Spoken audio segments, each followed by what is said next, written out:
Debate, Uncut and After Show. I'm your host Nathan Oakley, and if you are new to this channel, or you've not done so already, then be sure to subscribe, hit the bell notification icon and join button to keep up to date with the Flat Earth debate. If you would like to support the channel, there is a super chat that runs alongside each of these shows while they premiere, and there's also a coffee, Patreon, crypto and thanks button in the info box below the video. Speaking of Patrons, I'm going to do a quick shout out to all of you who do support me on Patreon. So, a massive shout of thanks and appreciation to Smith Tools and Purchase, Level Plain Poem, Amish, Vitali Z, Colton James, BG, Survive the Spin, FE Patriot, On the Level, Thomas van der Zander, Gary Hughes, Measured Flat, Chris Wouters, Sea Level Cultist, Mitch Kennedy, Rod, the name's Burley, Twadwazzle, Jason Hornsby, Christoph Fournier, Flat Earth Travolta, JMels24, Unamento, M, Iron26, Endless, Golden McKinnon, Retro Bill, John Kays, Patrick Gunnels, Banter, Mel B. Styles, Hairy Blade, Mobile Mac 777, Rob W, Del West Watson, Unbelievable Productions, Blue Ridge Ranger, Abraham Mohammed, Skeptic 936, Texas Mike, Chow Yun Cat, David Wayne Foster, and Dank. So another massive thank you to all of you for supporting me on Patreon. Now I will hand across to whoever is in Discord and Google so you can enjoy their dulcet tones while I set up for today's live show. Go ahead. How's that? I'm getting kind of winded. Getting winded? By talking? I just want to check that my peaks and your peaks are about the same. So I'm coming in about -6 and you're coming in a little bit hotter than that. But my average is much lower than yours, which is weird. But I mean, this will presume to be okay. Hold on, just one sec. Adam, can I just get a sound check from you, please? You sound good. No, I mean, I want to hear you. I've just had this conversation. I need to hear you talking. The quick brown fox jumped over something. You mean the quick brown fox jumped over the lazy dog? The lazy dog, yeah. Perfect. And one more time, Steve, just so I can get your peaks to -6 as well. Oh, I think it was Weiss. No, who was it? I still can't remember who the heck it was. But they had a half a dozen people. Oh, it was actually Flatzoid. I can't remember. They had quite a few. They were doing some conspiracy type of a deal. I didn't listen to all of it, but yeah, they were getting out there pretty good. But how's that, Nathan? No, that's perfect. Everyone's leveled up the same. No, that's all good. Mic check. Hey, Neil. How's it going? How's everything? Yeah, it's good. It's good. I'm happy. Very happy. The mic situation. How's the mic situation? An ongoing endeavour. I'm quite pleased because I've sold a couple of the mics that I bought to fiddle with, that I bought intentionally dirt cheap so that I could turn them around quickly and then invest in other microphones. And the ones that I trialled, the Sawyer's ones, I don't think I will buy them, just because after it's like that, you fiddle with something and you listen back, you go, that sounds great. Then you're like, okay, let's try what I originally had in place. And you put it back in place and go, actually, this still sounds better. With a little bit of tweaking, I can almost get it to sound exactly the same as the Sawyer's. So I don't think they're worth investing in. So I did email the people who lent them me and said, look, can you let me know how I can arrange to get them back to you? Thank you for loaning them me. They just don't quite pick up my voice as well as the shotgun mic I already use, which is a bit disappointing. But after reading lots of stuff online, people say buy once, cry once with this particular mic. It's a broadcast quality microphone. It's good.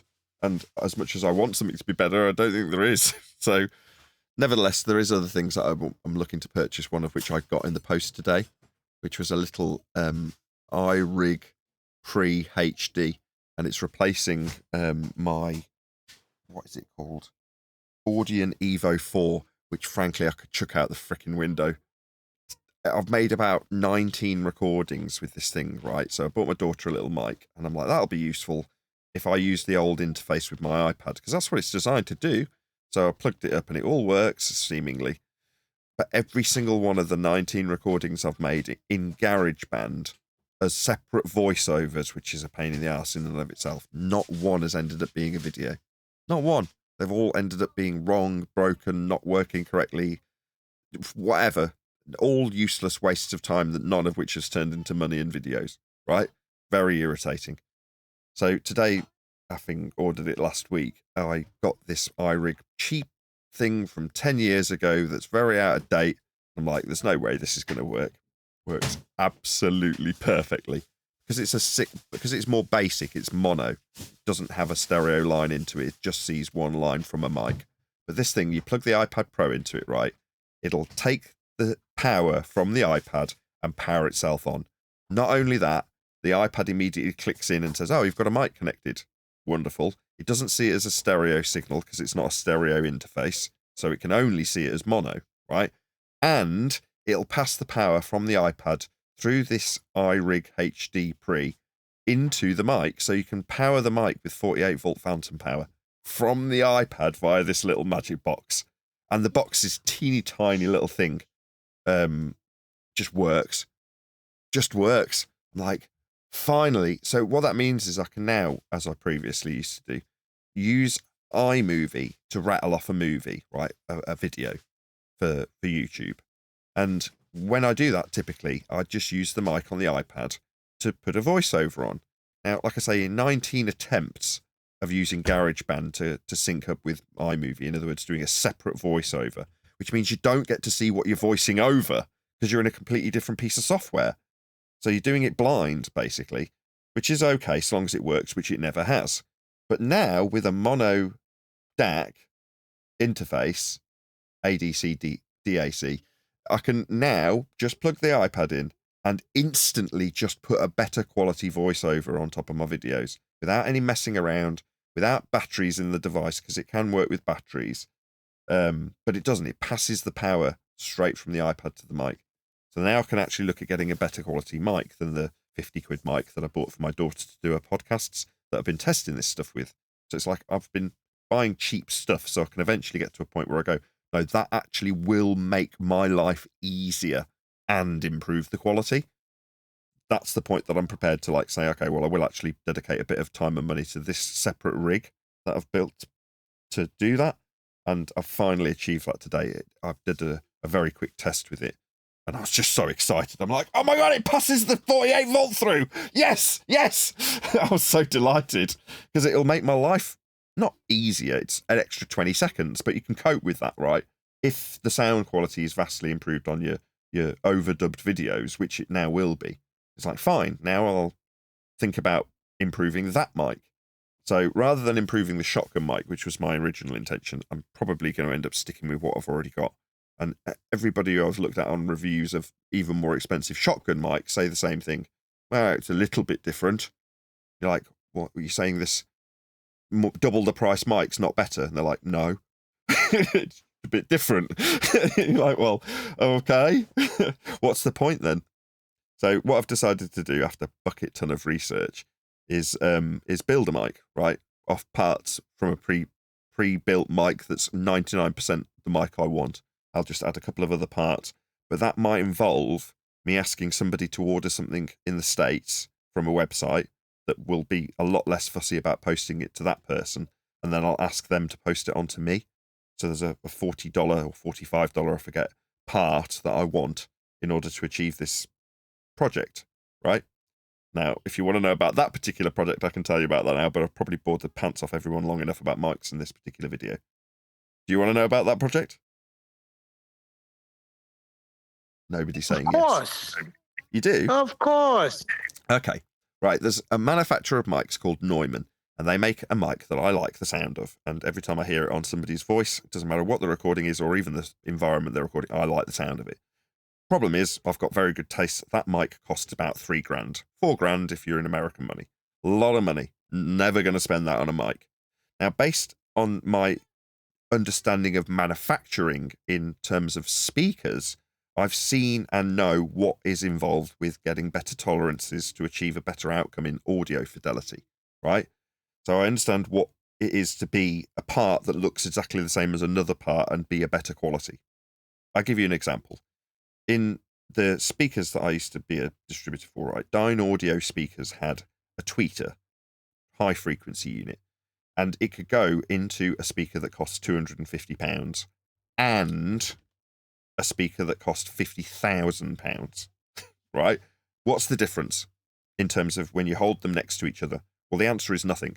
There was no difference. They're the same design, they're the same item with the same materials. In every way, they're identical. You couldn't tell them apart. They come out the same manufacturing plant with the same parts made by the same people. So why would one cost as a part several $100s, whereas the same part can go in a speaker that only costs a couple of $100? Well, it's because of how well it tests, right? So the one will test and you can put a couple of 1,000-watt pulse through it and it won't blow up, right? You can run it next to the response chart of the reference and it'll be next to identical to the reference. So it's essentially perfect in terms of what you want the part to do after testing, after it's made. Yeah? And it's almost indestructible. So that part will go into the really expensive speaker. Same exact part, same exact quality of bits made by the same people, won't achieve the same test results, doesn't meet the same graph, doesn't do as well when you test it. That'll go into the cheap speaker. Make sense? So the same exact principle is applied to You cut off from microphones. me. You with me? Go ahead. I'm with now. I am. So the same principle applies to capsules on microphones, right? So the tolerances is what you're looking at. If it's a really, really high tolerance part, then it'll be of a higher fidelity or match the reference, more importantly. It's not just about being high fidelity and being flat. It's about matching a tonal chart that's developed. So in this case, we're talking about a Neumann, specifically a U87, specifically. Okay, so that's what I want to achieve. How do I achieve it? Well, you buy the circuit from the Neumann. Well, there's a manufacturer called AKG, another proper decent manufacturer of microphones, that's robbed and copied one for one the Neumann design and only changed one capacitor in the design. Now, to the point where there's redundant circuit design in this particular circuit that's been nicked by AKG, originally developed by Neumann for the U87. There's a redundant trace or path or bit of circuit that isn't used in the actual signal path. It's just redundant. It's maybe there for something else that might be added after the fact. Who knows? Who cares? It's not part of the signal. But in the AKG mic, even that unused trace is still on the circuit design. Completely useless. They've copied it so identically that even the redundant stuff's still there, right? The point being that with one tiny little alteration to one capacitor on the board, you can make it 100% identical to the Neumann design, right? Which only leaves the capsule design and the physical body of the mic that this capsule's held within. Now, as far as I am concerned, people would argue with me, but as far as I'm concerned, the point of a head shell bit that goes around the capsule is to be inaudible, like transparent. You're not supposed to hear it. And I've seen people test this where they've put 5 empty head shells for mics in front of each other, in front of measuring equipment, and they can hardly literally test no different. So to me, whether or not the head basket makes a difference to the tone, I don't think so, but people would argue it does. All that you've got is the circuit and the capsule. So then you go to the capsule, right? The capsule in this Audio Technica, or no, not Audio Technica, AKG mic that's got a Neumann circuit design has got the Neumann capsule equivalent, but made by a manufacturer that's got very good tolerances, just not perfect tolerances. So you're talking about it's within 1%, but you can get it the last 1% by buying an identical copy, which are sold in the States by a company called micparts.com, right? Now, the identical aggregate, or whatever you would call it, a clone, or I can't remember the word I'm looking for, the one-for-one copy sells for about $160. So then you start looking into, well, where do they get that from? And then you get back to the Chinese government-owned manufacturing plant that's just pumping out these complete rip-offs, but at a really high tolerance of the Neumann original. They're a one-for-one copy, right? Like I say, you can buy them in the States from somebody who's bought them from a distributor, and they're putting their markup, the distributor's putting their markup, the person's obviously shipping them out, making their money, and then there's the person manufacturing them owned by the Chinese government. Right, so when you figure out who you can buy them through, that's where I have drawn the line. I want someone who's bought them from the distributor and will sell them to the public, and that person will flog that capsule for about 40, 45 bucks rather than 160 bucks. But the origins are the same either way. And essentially, if I can find someone who is willing to buy me a part that costs £50 or $45 or whatever it costs, and stick it in an envelope and post it to me, potentially I can get Craig to swap one capacitor on the circuit and then have an one-for-one identical copy of the Neumann circuit, and then swap the capsule. And when I take out the old capsule, the Takstar capsule that it's got in this mic anyway, when you hold the two side by side, you'll be like, well, what's the difference? And you'll be like, nothing.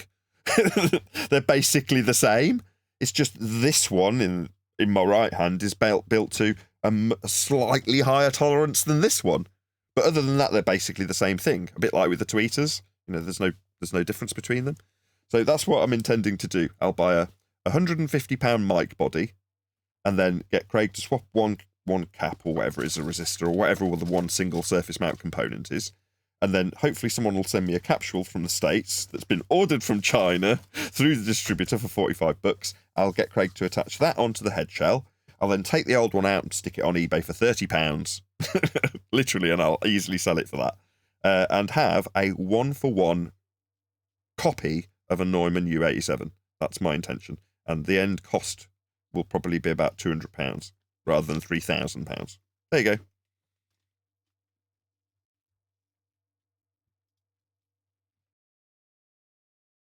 Cool. Shut up, Neil. Well, good.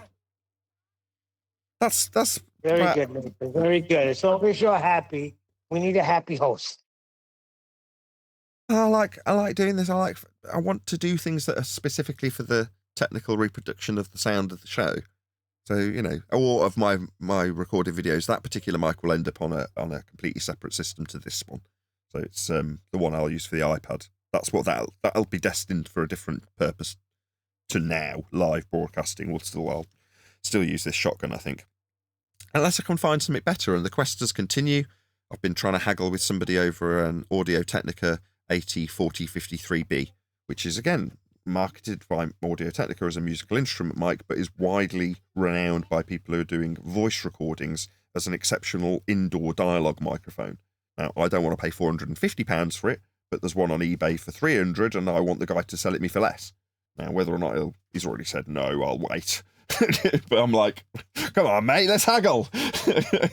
So my quest to buy a better dialogue mic continues, but trying to achieve a large diaphragm condenser sound from a small diaphragm condenser format, albeit with a large diaphragm condenser capsule on it and a transformer to balance the output. That's to say the Sawyer. It still didn't achieve what I hoped it would, even at a high cost, which is the sound of a large diaphragm condenser. And even on videos I'd seen the microphone assassin holding up their Sawyer's £2,000 lollipop-style large diaphragm condenser, and he had it in his booth next to the ones that I've borrowed. And he was up, admittedly, an inch off both of them. And he's like, look how close these two sound. I'm like, yeah, they do, don't they? You're like, yeah, they do from an inch off the capsule. But as soon as you move it out to 15 inches or a bit more than, a foot or so out, suddenly they're nowhere near as lovely and as rich and as warm. They sound thin. And you're like, well, yeah, but if you get closer, and you're like, well, then it's defeating the purpose of having the mic, boomed out away from you.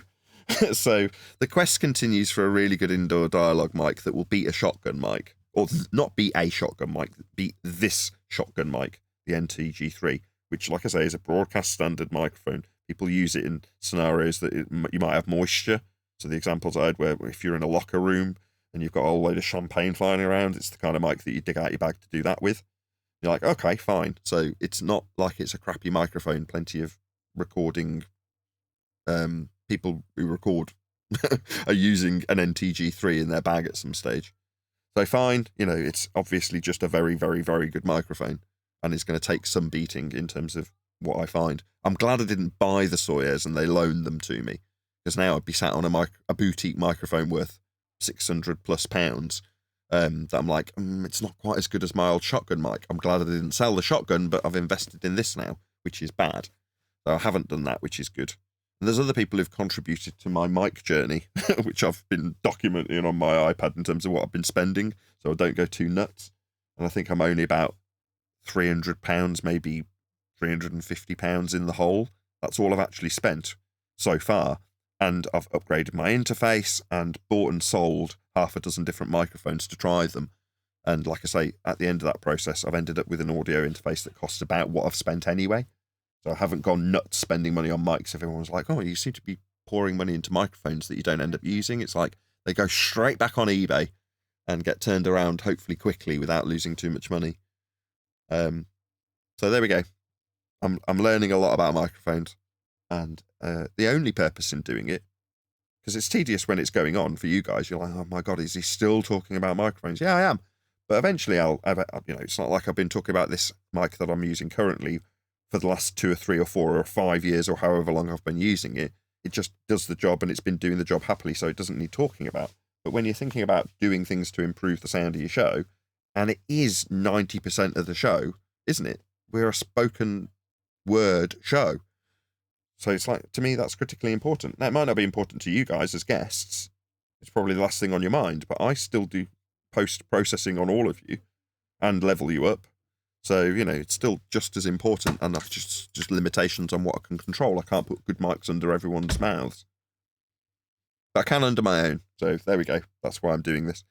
And I can make my iPad videos that I make, the quick and dirty ones that I bosh out, I can make them sound better now that I've got this iRig thing. So I'm very pleased, and it's actually going to improve things. Up until this point, I've been getting frustrated because I've been not finding what I want in a new microphone to hopefully just improve the sound of the live show.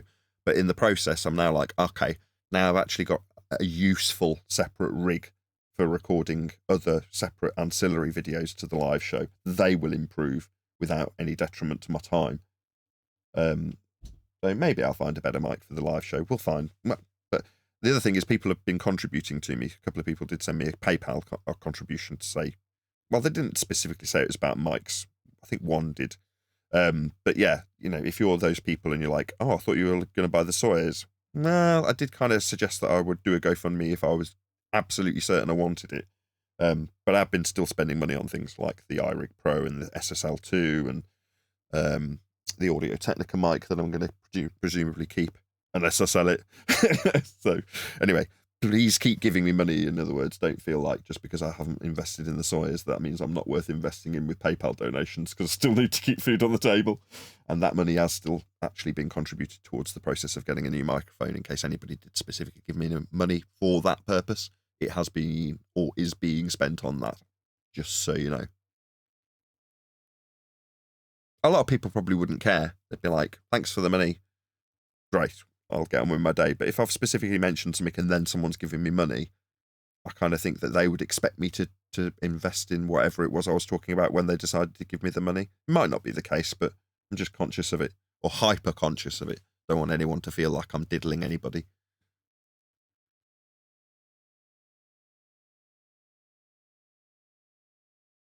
We need like a flat earth audio, another flat earth audio technician to just sit there and banter back and forth with you, because I know you like talking about it, but I wish I could. I can't. I was talking about it with Brian earlier. So the reason I'm not going to be doing an intro on camera is because Brian caught me before I got dressed or ready or anything, and was whittering on about ambisonic microphones, which I'm obviously keen to chit chat about with Brian. But by the same token, I know what you're saying. It's this stuff isn't show worthy other than sharing it in the pre-show, which is, people want to waffle on about any old nonsense during the pre-show. Half the time it's not worthy of broadcast. So me waffling on about microphones, so long as we're not talking about it in the live show, is absolutely fine as far as I'm concerned. That's what the pre-show is for.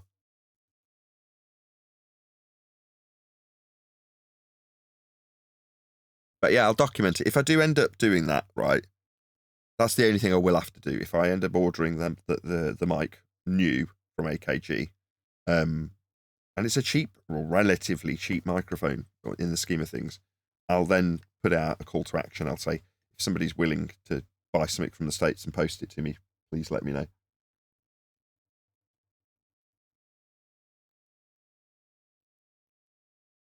Because there's people who send me $50 here and there, and it's like, actually, in this instance, somebody might actually just be willing to just order a capsule. If I gave them the model and just put it in the post for it, might end up costing me nothing. Some generous contributor might say, no worries, it's actually only $40. I'll buy that for you and post it to you.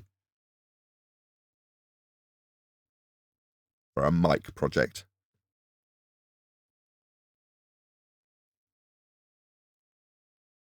We shall see.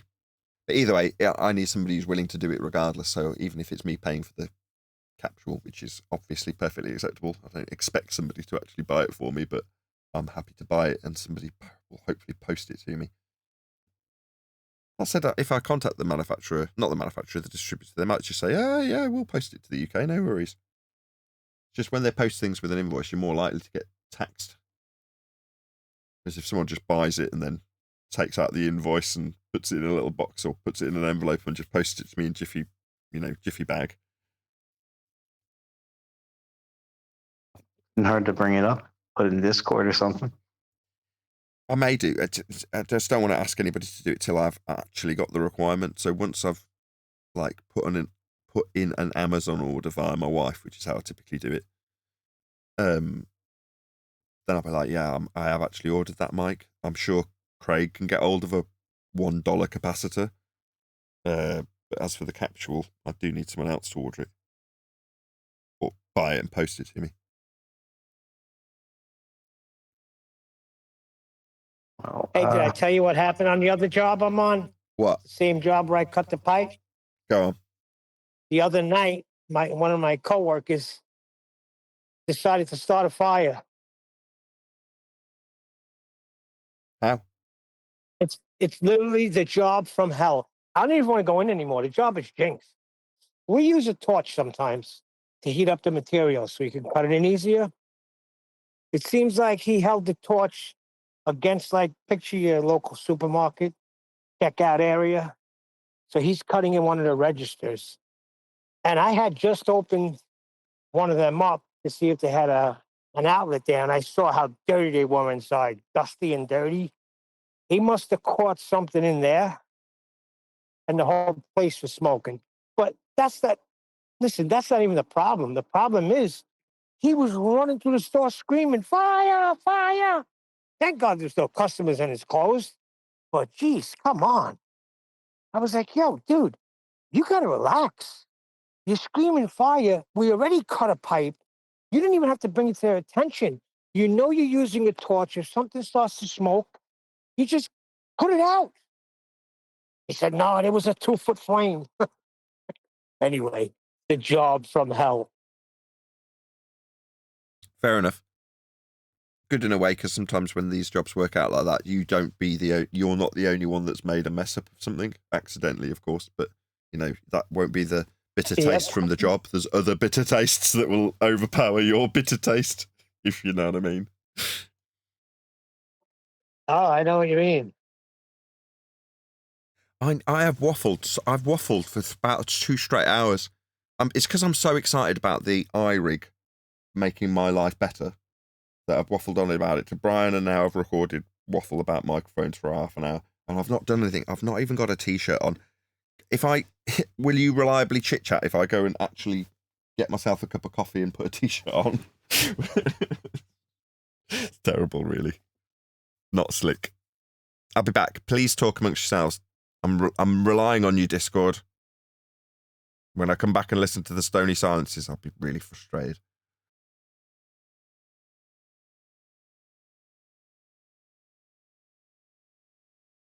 That's your cue to speak, Discord.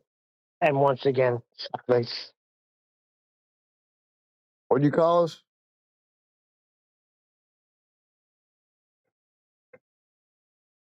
No dead air now. What do you say? How you doing, Flat Earther? Yeah. Did anybody? Go ahead.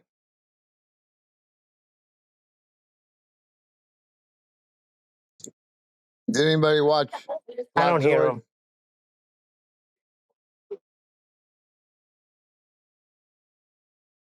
No, wait. Oh, there's I didn't hear you, Sasha. Stevie. Did anybody watch Sasha? that? I'm trying to insult people. No, I I'm didn't just, watch. I'm just joking. Who was talking? Go ahead. I didn't watch. I didn't watch all of it. Is that the They were scammer? talking about all. Hold on, is that the scammer? Oh no, that was Sasha. Sasha. What was No, it? There that's was the one Indian other thing that scammer. I happened. know him.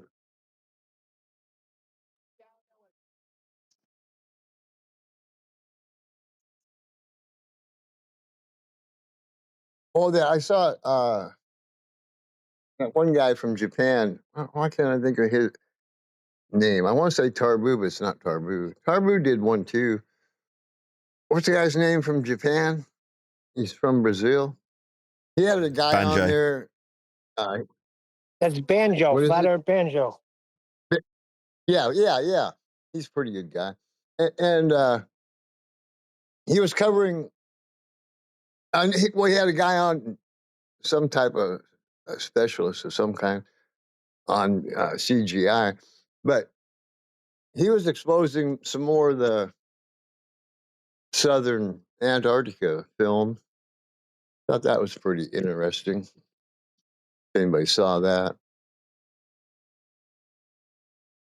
Look, we can agree. We Yes. don't know what happened there. We don't know if they went, if they didn't go, but we know there's a lot of shadiness with attached to the That's why I whole. mentioned Flatzoid. Yeah, that's why I brought up Flatzoid. He had a half a dozen people on, and that's what they were going way out on the conspiracy.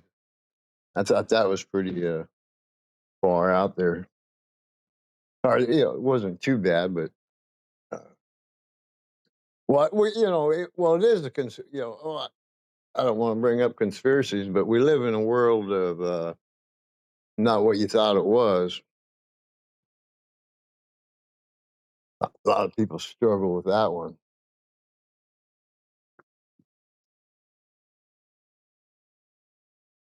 Well, nobody's got nothing. What do you mean when you found out that everything they taught you in school wasn't true? Yeah, exactly. Even and then some. That's one of them, right? What's that?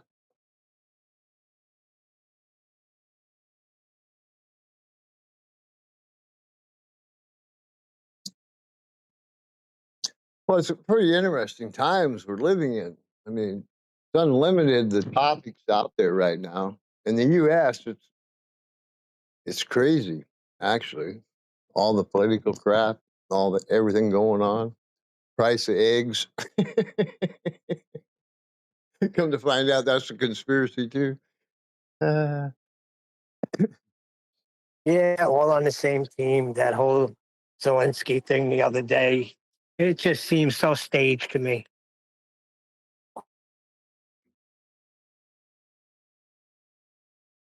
But how come I don't Hey hear anybody picking Steve, up on the one thing he said?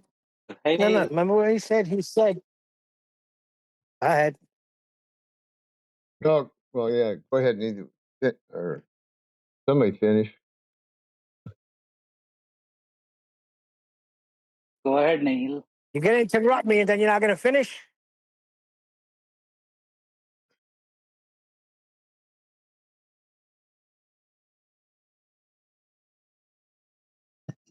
Somebody.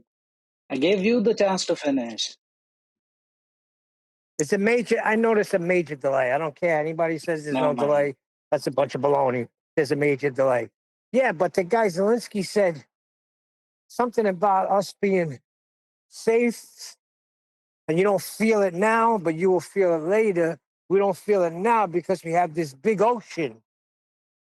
What was that about? Yeah, the guy from Ukraine you're talking about. Yeah, like I've known That was since I was a kid that the big ocean is a good protection, but not no more. It ain't.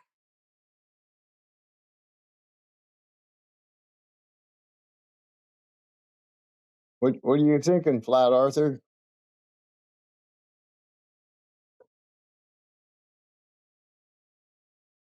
Nothing, not much. But yeah, I also watched that Zelensky and Trump thing. It has gone viral and it was really entertaining. Entertaining. Yeah, Liked it. Well, let's see how we yeah, it can was spin this to entertaining. flat Earth before Nathan goes crazy. that we're talking politics. Well, there's one thing we all know, that if the world knew what we dwell at, the politics stuff would be in the garbage.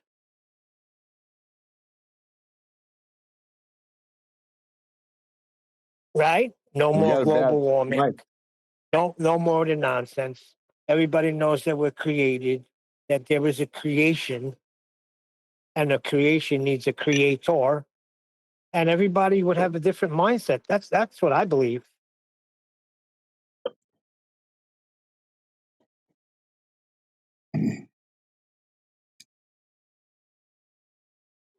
What do you think, How Flat come Arthur? they're talking about this? Why aren't we talking about a Yeah, conference you're that roboting. all OG flat earthers did?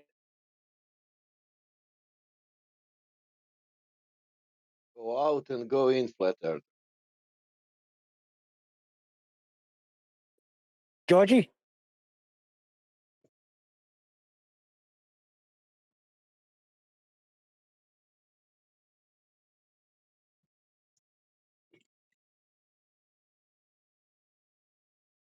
I think Flat Earth is experiencing writing difficulties. Please stand by. Yeah, I think your mic is, Neil. I'm not sure though. You're cutting out a little What bit. was that, Stevie? Oh, I'm I think cutting you're out cutting too. out a little bit, Neil. Yeah. Let me drop and rejoin, because Nathan was cutting Yeah. out on me before. Coming out Well, on now you. you're coming in really good, but go. Is that Nathan back? Go ahead. Yeah, Nathan. that's me back. I just got, while I was making coffee, I got a really nice message from the person that just bought the Neumann mic off me. So after they got it, they were like, I think there might be something wrong with this mic. It sounds like it's got some sort of low cut or something. And I asked him a whole load of troubleshooting questions about it. And then I didn't hear anything back over the weekend. But then he just contacted me now and he's like, really thanks for your help. Really appreciate it. Really pleased now. Problems resolved. I've left feedback. So I went and checked the feedback and he was like absolute glowing feedback on eBay from this guy that bought a mic. So that particular mic was too cheap. So it was on Facebook, too cheap. And when there's anything too cheap, there's a massive concern that it could be a fake. So I spent some time learning how to spot a fake so I could figure out whether or not it was. Now, you can never be 100% certain until you get older, the thing. There was obviously still some concern because I transferred the money to Adam. I was like, here's 160 quid in cash. Go and buy this mic. It's only around the corner from you. And he dutifully did, put it in a box and sent it to me. When it finally arrived, and I'm like, as soon as I screwed off the head basket, I was like, this is definitely real. God, because I doubled my money on it. So it meant that I got to test out a Neumann hypercardioid, which isn't something that's easy to achieve unless you've got, several £100s to blow on a mic that might not be right. So I got to try it and I'm like, okay, good. I confirmed what I thought about that particular mic and the design and what it would do and what it would sound like and how it would work. And then I managed to sell it at a profit. And in so doing, it meant that I got to try other different mics with different capsule types and polar pattern types to rule them out more than anything else. So with the finger, for instance, that one with the gold tip, it looked beautiful, but it was a wide cardioid. I'm like, wide cardioid might work really well. It was a really good rejection at the back. Well, you've sacrificed with really good rear rejection, a really wide front pickup. So everyone in the comments was like, I can hear your mouse, I can hear your controller, I can hear this, I can hear that. And you're like, that's not good. But you don't know until you try. Because I'm trying to cancel out you guys coming out the speakers. But you don't think, as a byproduct in so doing, you'll hear every bleeding mouse click. But now I've done that, and it hopefully won't have cost me a whole ton of money, because I bought these things relatively cheap, haggled hard. That's one thing I never, ever heard any background of yours. I never heard you typing if you were typing. I've never heard the mouse. All I hear is you. Yeah, it's because I bought a shotgun mic. So it's like the reason it's called a shotgun mic is because it's got a really tight polar pattern. Really, really tight. So I can point it at my mouth and that's what you hear. So when the kids, I often think, oh no, the kids have come in and made a whole bucket load of noise. And they have, it's just, it hasn't been picked up by the mic. So, I've picked it for a reason and it's working the way I want it to work. So like I say, it's been a real challenge to try and find something better than this mic. I can find something that's tonally nicer at a certain distance. You're like, I'm not doing like a studio-based vocal tracking session when I do these shows. I need to be able to yell and just have it sound good. You know what I mean? So I can get my tone to be nicer, but only if I want to think about it whilst using the equipment. And it's like, nah, that's not. I can't trade that. I can't.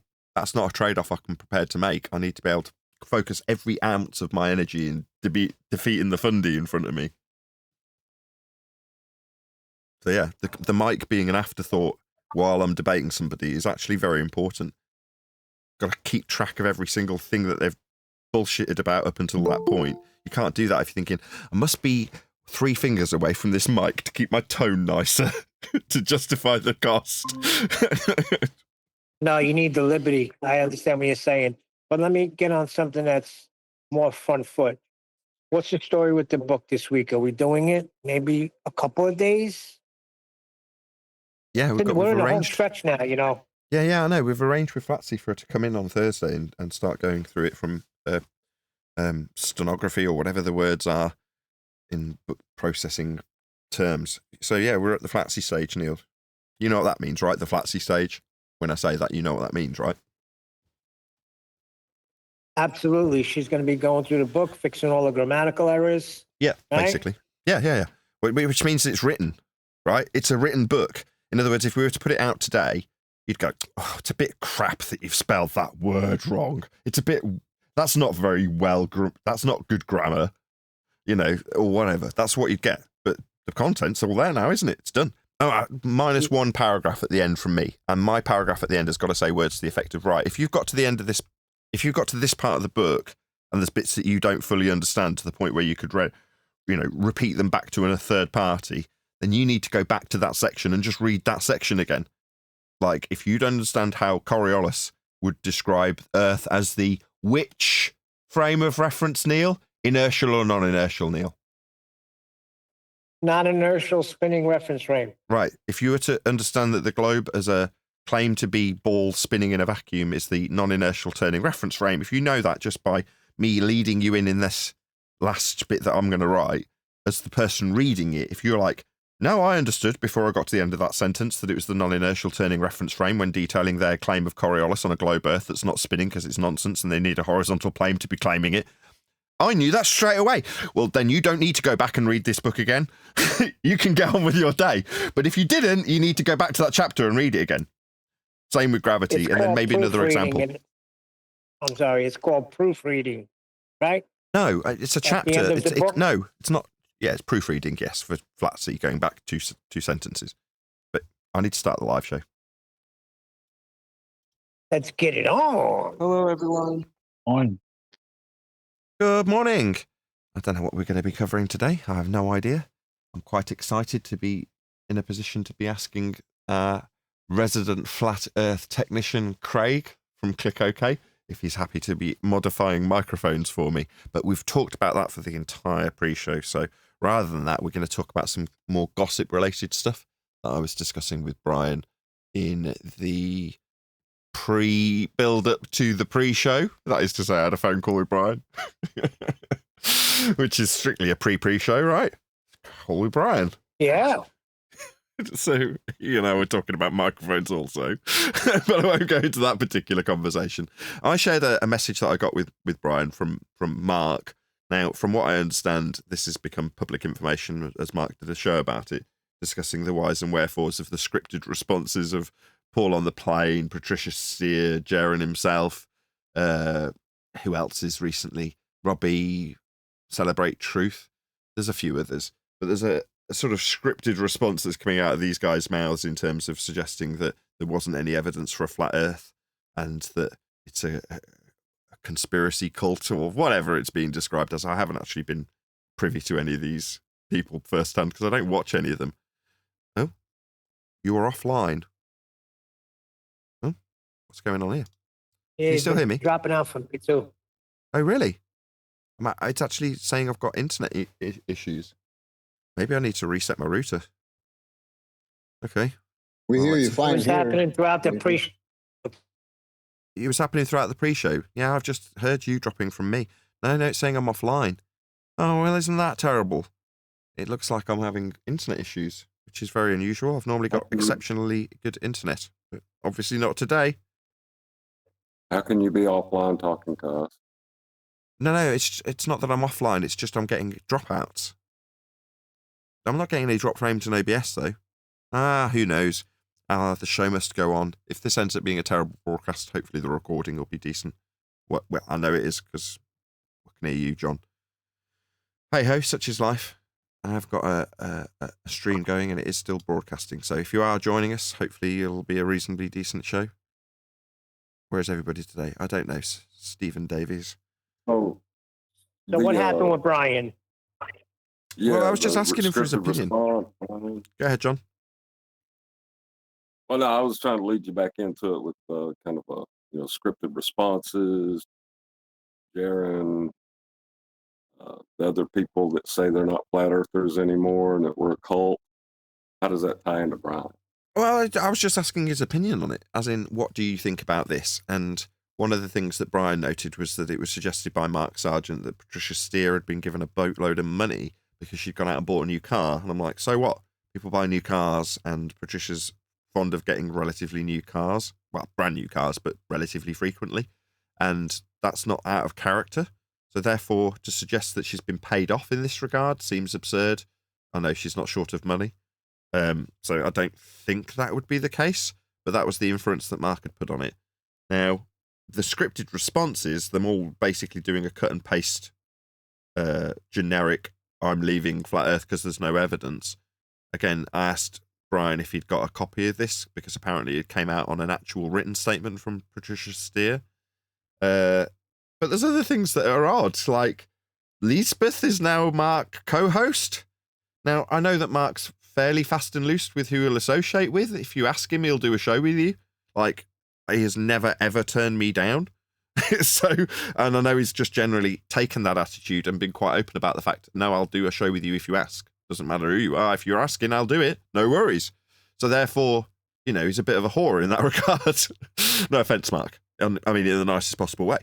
So therefore, is it out of character for him to have Lisbeth there instead of Patricia Steer? Well, not necessarily. If she got in touch and said, hey, I'm one of the Antarctic crew, who also sounded very scripted with her, it was really beautiful flying in, and I'm closer to the creator now, etc., etc. She sounded scripted as much as the next person, but that doesn't necessarily mean that Mark's guilty by association of being that kind of scripted thing that he's pointing the finger at with this current turn of events. So yeah, I'm just getting his opinion on it, generally speaking. It's flat earth related, it's just not related to earth being measured flat. If you're here for that, earth's measured flat. That's something else. So they were in this topic for how many years, and there was no evidence for it, is their position. Apparently not. But like I say, I haven't had a copy of this given to me, and I haven't heard it. But from what I hear second, third hand, there's a cut and paste narrative that comes out of these people's mouths as they depart. So fair enough, if that's what's being described. I don't disbelieve Mark in that regard. He doesn't tend to put out stuff like that unless it's absolutely capable of being verified. So I would assume that that's easy verified. I mean, the other thing that is interesting, Adam was trying to get my attention to look at this at the end of the QE Live show a couple of days back, where Adam was asking people to verify how they'd utilise a mountain to prove Earth is flat. How would you utilise it based on the information that we've been delivering to you for the last few years about how Earth is measured flat? What would you do with this mountain measurement? Now, what he's doing is alluding to the elevation angle measurement off a flat plane that couldn't be curved, has linear distance, and all of the things that we would allude to in terms of taking just what is essentially just here's us measuring a mountain, and how we'd turn that into a not only flat earth prerequisite, but a demonstrable evidentiary-based proof of a flat earth that you could present to anybody at any time easily if that information was in front of you, i.e. mountain measurement. Now, Adam's charge or challenge was to say, can you turn this into a flat earth piece of evidence? And he's asking the Discord server, right? Well, that's kind of like a litmus test. Can you tell next man for sure and without a doubt that Earth is flat. Now, if you're asking the guy next to you who's saying he's a flat earther that question and he can't say, yeah, of course I can. An elevation angle measurement is a flat earth prerequisite. Distance on a surface horizontal is always going to be linear, is always going to be a flat earth proof. You know, if you can't pull out 2 or 3 flat earth proofs from just looking at a mountain and measuring it, then there's something wrong. So it goes from... What? Go on. Once you say measuring, what are you measuring it from? Horizontal. Hello? Yeah, a planar surface, a flat earth, Neil. But that's the point, isn't it? If you can't tell people for sure and without a doubt that the earth is flat, then there's something wrong at this stage. Now, for those of the people who are leaving and saying there was no evidence of a flat earth, if that is what they're saying, and I don't disbelieve Mark's account in that regard, then they didn't know it was flat. But that brings us back to John's question a moment ago. Well, you're telling me they were here for 10 years and didn't know? Yeah, it does seem like that if you want to take it at surface level. But there's an inference that they've been paid off. I don't know how true that is. Show me the receipts. I don't think you could show receipts for that. That's more of a black ops kind of thing. I don't really think it matters either way. It matters. I agree. Get rid of the garbage. It matters to people who believe and follow those people. Right, but the fact that you could be in this topic for that long and never seen a single measurement, what do you say to that? That they were numpties, they were fools, and you know what? He did them a favor. Now they don't have to follow these clowns no more. Now get into real people that are really explaining to you how Earth is measured flat and get on board.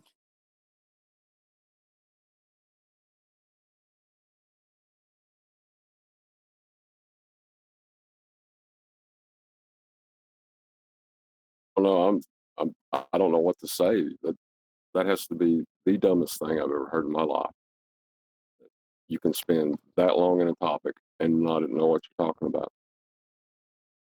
Yeah, but they turn around and say, so you only have, listen to this. This is what I heard. So that's your only proof that Earth is flat because it's measured that way? Well, do I need anything else? Yeah, the measure is to know, so you know Earth is flat because you measure it that way. Why would you need anything else? That's exactly what I said. Maybe that was the significance of having people fall for a straw man model that they were so-called handed. Yeah. So when that so-called model or map or whatever you want to call it, because they interchange them like it's changing socks, whatever you want to call it, you fall for that and it gets debunked. Now you have a problem. That's why Jaron is where Jaron is, right? And the people that follow him and all that. So, because we don't have to associate ourselves with that. We don't need a model. We just have measurements of Earth. That becomes a problem for them. And I could see that's what's happening. See, that's the thing that really gets me when they say model, right? A model is a scale version of something that has been measured, recreated with an aspect ratio. You know? That's correct. That's correct. Who's claiming they got a model? Well, we're yet to see it. Let's put it that way. Well, you're never going to have a scaled model of Earth, are you? But you know, through celestial navigation, right, that you have to measure Earth flat.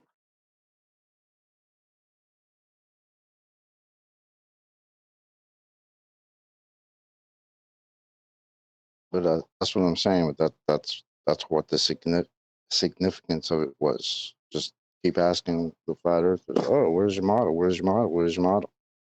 But then once you start falling for that, now you present a model. Now it's debunked, supposedly, in heavy quotes, right? now you have a problem. That's why we're good. That's We why I don't have a told. problem. Sorry. That's That's why why I QE told. was so adamant. That's why QE was so adamant when people use the word model. Yeah, I was playing around with Ken Hovind, and I told him I'll defend the celestial sphere. What's your model? And like he wouldn't talk to me no more. The only Well, thing I'll did you disagree when with you the use of the word model is that if I can't use the word model, I can't ask them for the model that they say they have, that they don't have, that they've never shown us. It's the only thing I'll say. Well, they say they have one, so let them say it. That's okay. Just show it. Shout Oh, they out can't to. show it? Oh, okay. Sorry, go ahead, Chocolate. No, I'm done. Go ahead. Sorry. Shout out to Slick James Bronson. FED will always be the tip of the spear. Yeah, I wholeheartedly agree. And I am quite proud of the fact that we are at the tip of the spear. And it's nice to have that recognised. Thank you, Slick James Bronson. Not just for the financial support, but for the sentiment. I really do appreciate that. I'm sure you guys like that, right? When I can turn around to you all, y'all, and big you up and go, we are at the tip of the spear. Because we are. You are offline. Defiant team in Antarctica. I keep. My line is definitely. I'm definitely having internet problems, so I'll have to reset my router. If this stream ends up being a shorter stream, it's because I'm having all sorts of weird connection issues. It might be the case that my. Yeah, did I drop out again? Just for a second. Hello. Yeah, I'm having terrible internet issues. Might be that this is going to be rounded out in the next 2 or 3 minutes. If these internet issues can persist, it'll presumably drop me from the live stream that we've connected to, in which case... No, it seems to be connected. I just can't hear anybody. Can you all hear me? I can hear you. You've been Okay. rambling for the last few minutes. I heard all of it. Oh, okay. Weird. I'm just having some weird internet issue. It's saying I'm offline on my YouTube broadcast, so I might end up rounding this out in the next couple of minutes if it keeps... Go on. Hello. Yeah, it's definitely dropping out. Hey. So... Hello. I want to discuss the experiment done in Antarctica from the final experiment team, Will Duffy and the team. It's not an experiment. It's not an experiment according to you? No. Do you know what an experiment is?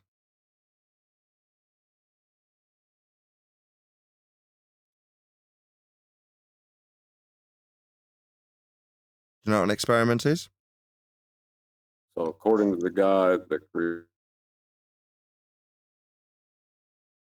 experiment, and that's a problem. Huh? Why don't you ask the guy if he knows what an experiment is? Do you know what an experiment is? Okay. Experiment by definition is a test which you perform a series where you perform a series of actions and carefully observe their effects in order to learn about something. That's called an experiment. No. Okay, I can go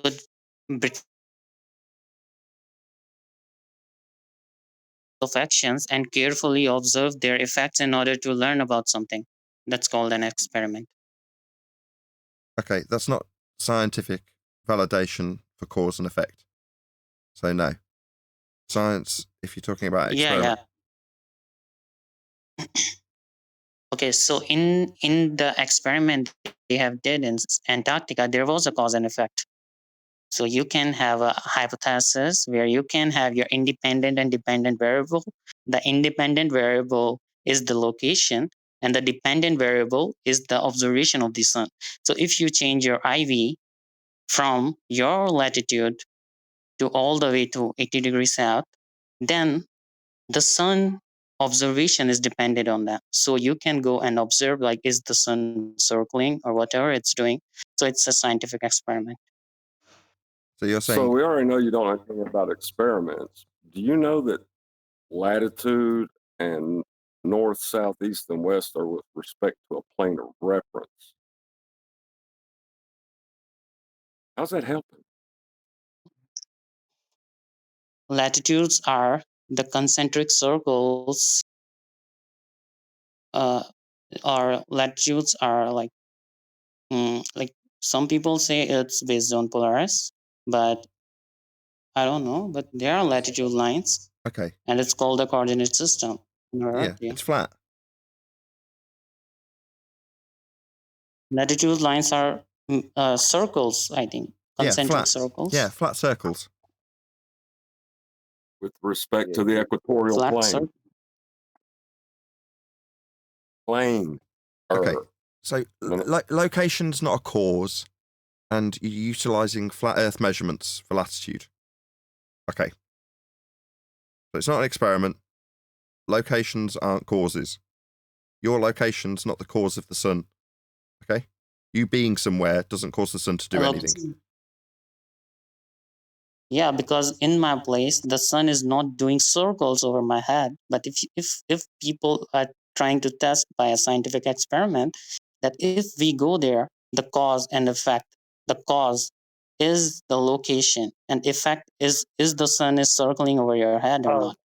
So your independent variable is your location, and dependent variable is the... I see. So you think the orbit of the sun. Told you. Go ahead, Chocolate. Yeah, he just told you the location where you are is not causing what's happening in the sky, bro. Like, what part of that are you not understanding? Do you think changing That was the your whole point of location the experiment. causes what's happening? Antarctica. Yeah. That was the whole experiment. Okay, like, so I let's see. go to Antarctica. 80 So if I go there to today, see. if I go there today, I'll cause there to be a 24-hour sun. Will I? Yeah, that's the experiment.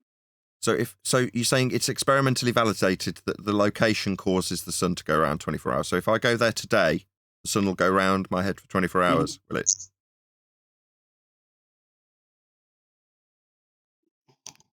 Today, not today. If you go Sorry. December, You just said this was the cause of it. Do you see how this is falling apart at the seams immediately? So it won't cause it then. So my location won't cause that to happen then. Well, that's immediately fallen apart at the seams, hasn't it? The location didn't cause the sun to do that then. It's not your independent variable, the cause of that effect then. My God. No, it is because... Oh, so I'll go there and cause it then. I've just gone through this with you. Right, acknowledge what I've just told you. Did you not comprehend mentally what I've just went through with you? That experiment was It's not an experiment. Stop saying you're being belligerent. You're being belligerent. I've told you it isn't. You've insisted that it is. And you've said that the independent variable, that's the cause, is the location. So I say, so if I go to that location, your claimed cause of the effect, the effect will happen. Answer, no, from you. So it's not... Shut up. You're being stupid, and I'm telling you why, and you're yattering through me. Very irritating. Don't do that. The location did not cause... Shut up! Second time, dickhead. Now I'm going to start insulting you because you're being rude. Your mic's still open. I can hear his stupid, shitty, crappy, horrible mic while I'm talking because his mic's wide open. We can hear that high-pitched screech. That's him. This guy that's not listening to me. There's the screechy sound of his mic again, ruining the sound of my audio. While I tell him how bleeding wrong he is for the third time, he thinks his mic needs to be open. Close your mic. You're ruining me telling you how stupid you are. I want people to hear the rich tones, the fullness of my voice, telling you, no, the location didn't cause that. That's stupid. During summer in Antarctica, not every day. So during summer, that's a time. So this would be an independent variable, would it?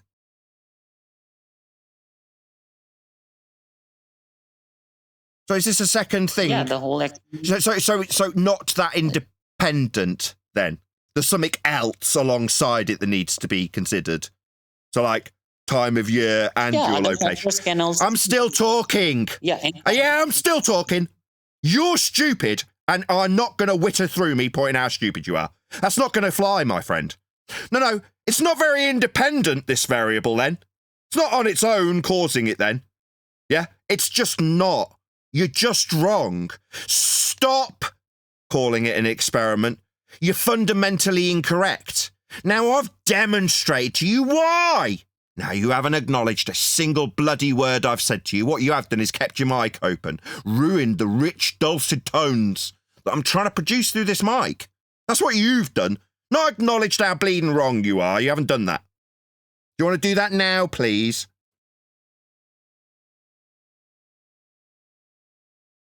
May I ask There a are question other factors about like your thing? controlled variable. And what was the controlled variable? The date. So you're asking me something In rather the than science- acknowledging that this isn't independent. If you're going to give me something else alongside it, that would be time of year, time being conceptual, derived from Yeah, the sun's motion in the first, and now he's wittering through me. You're not acknowledging me. You're asking me something, aren't you? That's rude.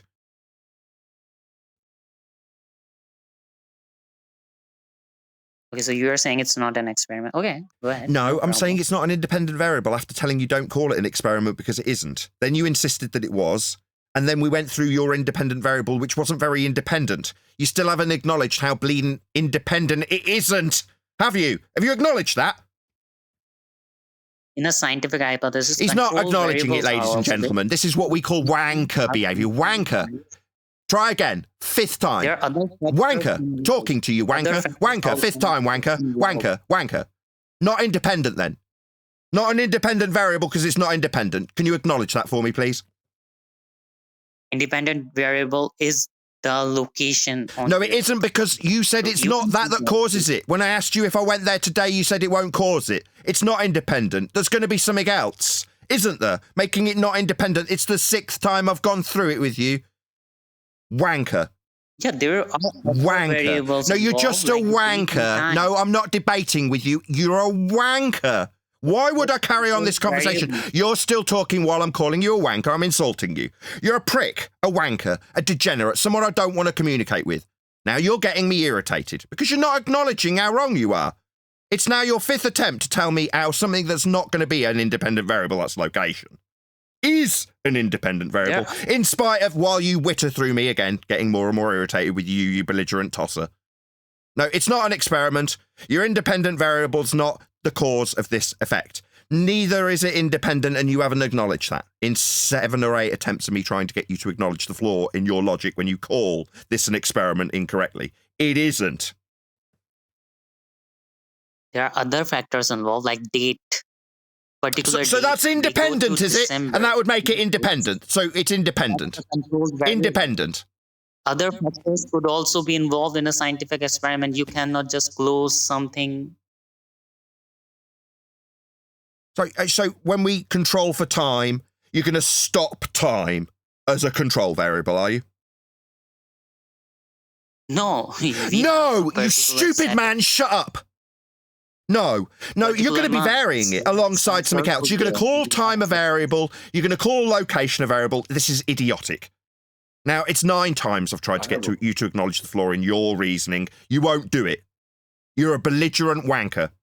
Now I'm done with you. Stop talking. We Nathan, need I to had go a back to problem with basics, the- Nathan. Yeah, I had a problem with the claim of the phenomenon. There was a real problem with that. Why? Why does someone think that the elevation angle of the sun staying above the horizontal plane of reference for 24 hours has anything to do with the globe? Because they bought the false dichotomy. Right, I got a big problem with their claim phenomenon. Yeah, if we have a horizontal line, that doesn't mean the Earth is flat because horizontal lines are based on vertical lines. It's orthogonal to Horizontal vertical line lines. is It's the 90 Earth. Did you really just say that? Yeah, it's you really don't Plane know of what to reference say, the are you? observer is standing on. Sorry, Chocolate. It's all good. Yeah, the You was horizon talking about and elevation. horizontal. It might be hard to get, but sea level makes up the horizontal that is the horizon. No, sea You gotta level think doesn't about make it for a minute. horizontal. Hopefully- Horizontal is made by plumb Oh, line. so the All the vector. horizon's not horizontal. The plumb lines are Just say it vertical. again. Plumb lines are Horizon's not vertical. horizontal. Oh, he's just said horizontals may be plumb lines. No, they're not. Plumb lines are vertical. What's your plumb line in The plumb reference lines to are meatball? vertical. Yes, that's correct. Can you stop talking now, please? Yeah, plumb lines are. Yes, yes. So we're not getting horizontal from plumb lines. They're vertical. Shut up. Stop talking. You're an idiot. That's the definition of horizontal line. Shut up. You just told us you got horizontal from plumb lines. I say, no, you don't. They give you vertical. You go, yeah, vertical. Sit down. Shut up. See, Nathan, that No, was we get horizontal from. Sorry, was that no? No, was that no? No. We get horizontal from plumb lines. You're going to say it again. We're going to do this 6 times, 7 times, 8 times. What part of sit down and shut up don't you understand? Yeah, because I was right, because it's 90 degree to vertical. Yeah, so we are getting it from plumb line. What's the problem? So you're not getting it's 90 degrees with respect to it. So what? Perpendicular to plumb. Yeah, it's. Yeah, so it's a derivative. So we're not getting it from. So we're not getting it from a plumb line. You're just talking stupid shit. That's wrong. You can derive horizontal from something that fundamentally isn't horizontal because it's perpendicular to plumb. Yeah, that's a more concise statement about where you can derive horizontal when measuring vertical. You said you can get horizontal by way of measurement with a plumb line. That's wrong. You were wrong. Now I'm telling you, because you keep spouting incorrect shit, to stop talking. You're driving me nuts with your nonsense waffle that's wrong. I don't want to correct you anymore. I'm saying horizontal. Stop Horizontal talking. lines are based. Stop on talking. Lines. Not no, I'll keep babbling shit, incorrect nonsense waffle about science and about maths and about horizontal. I'll just keep babbling that crap when I tell you to shut up. No. Just shut up. You want me to give you references? No, I want you to shut up. What part of shut up didn't you understand? Are you dense? Were you dropped on your freaking head? Do you not understand simple English, man? Shut up. Do you know what the words coming out of my mouth mean? That means you stop talking at the end of this sentence and other people talk that aren't you. Because you have made incorrect assertions on multiple occasions and then fought for them. Now you're pissing me off. Stop fighting for your nonsense waffle that's wrong. Now, we know where your nonsense waffle's going. It's going towards assertions that you don't need the ground that's horizontal in reference to the perpendicular plane of reference that we'll measure for horizontal. You need it to be a vertical, so then you don't need any horizontal planes of reference to reference. Yeah, we know why you're doing what you're doing. It's just irritating. It makes you a wanker, and based on it, we're telling you to shut up. I hope that's clear. Yeah. That means shut up. That means shut up. Go on mute, you stupid wanker. It means go on mute, you stupid wanker. You're not letting me talk. I'm telling you not to because you've said things that are wrong. Simple. You're not even listening. I'm saying. I am listening. I've summarized, and now he's just going to get muted by me. Now he's going. I am not listening. Sorry, when you specifically said you get horizontal from a plumb, end quote you, that's verbatim. Was I not listening? Lying bastard. Now he's accusing me of not listening. Lying bastard son of a bitch wanker. Yeah, I was fucking listening. Yeah. So you just keep getting things wrong and you're here to just wind me up now, it seems, and lie about me. Yeah, I am listening. I'm listening. I have spent thousands on making sure I can hear damn well the lies that come out of people like you and your mouths. To only be told I'm not listening. I am listening. I'm listening and I know why the words are coming out your mouth. So you can avoid using the plane of Earth. I've explained why you're doing what you're doing and you're just telling me I'm not listening with a hand wave so you can carry on babbling after I've told you to shut up. This is my show. You will be silent until called upon. If you're not, I'll remove you from the call. That means after I finish speaking, I don't want to hear your voice. If I do, you'll be perma-removed for being disingenuous, a wanker.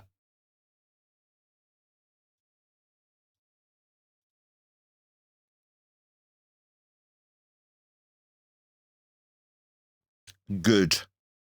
There's only one purpose in these idiots being here, and it's to deflect away from the necessity for a horizontal plane to measure for everything. So they need to avoid it at all costs and only reference something that can be directly tied to their inference that we have something that goes to the centre of hell through a ball that only has in and out. So, well, it's kind of okay to horizontally imply that vertical's what we need because that'll go to the centre of hell on a ball, I'm assuming. But we better not be referencing Earth as a horizontal plane, and if you ever do, I'll deny it and lie about it and go round in circles 10 times, telling you don't listen to the point of your absolute frustration. No, you've only got one purpose. There's only one reason you're doing what you're doing, and it's to lie to me, my audience, and potentially yourself about being on a bleeding ball. We all know why you're doing what you're doing. That's not inviting response. Completely rhetorical as far as the man I was just talking to is concerned. I have a question. Go ahead. Yeah, have you ever seen a launch? A launch of what?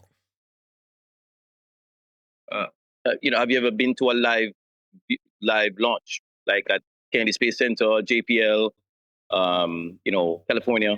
Have you ever been to any of those? No. Why? Exactly. So that's our point. That's who's our? You're one man. Yeah. We are humble point. people. Let's just stick to your point.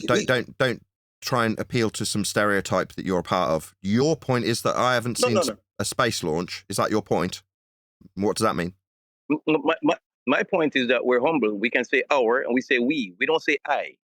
That is right. Arrogance. We think you're avoiding my question. What relevance is whether or not I've seen a space launch? We think that's a stupid question because outer space, a sky vacuum's fake. There are no rockets going into an area of volume known as a sky vacuum called space.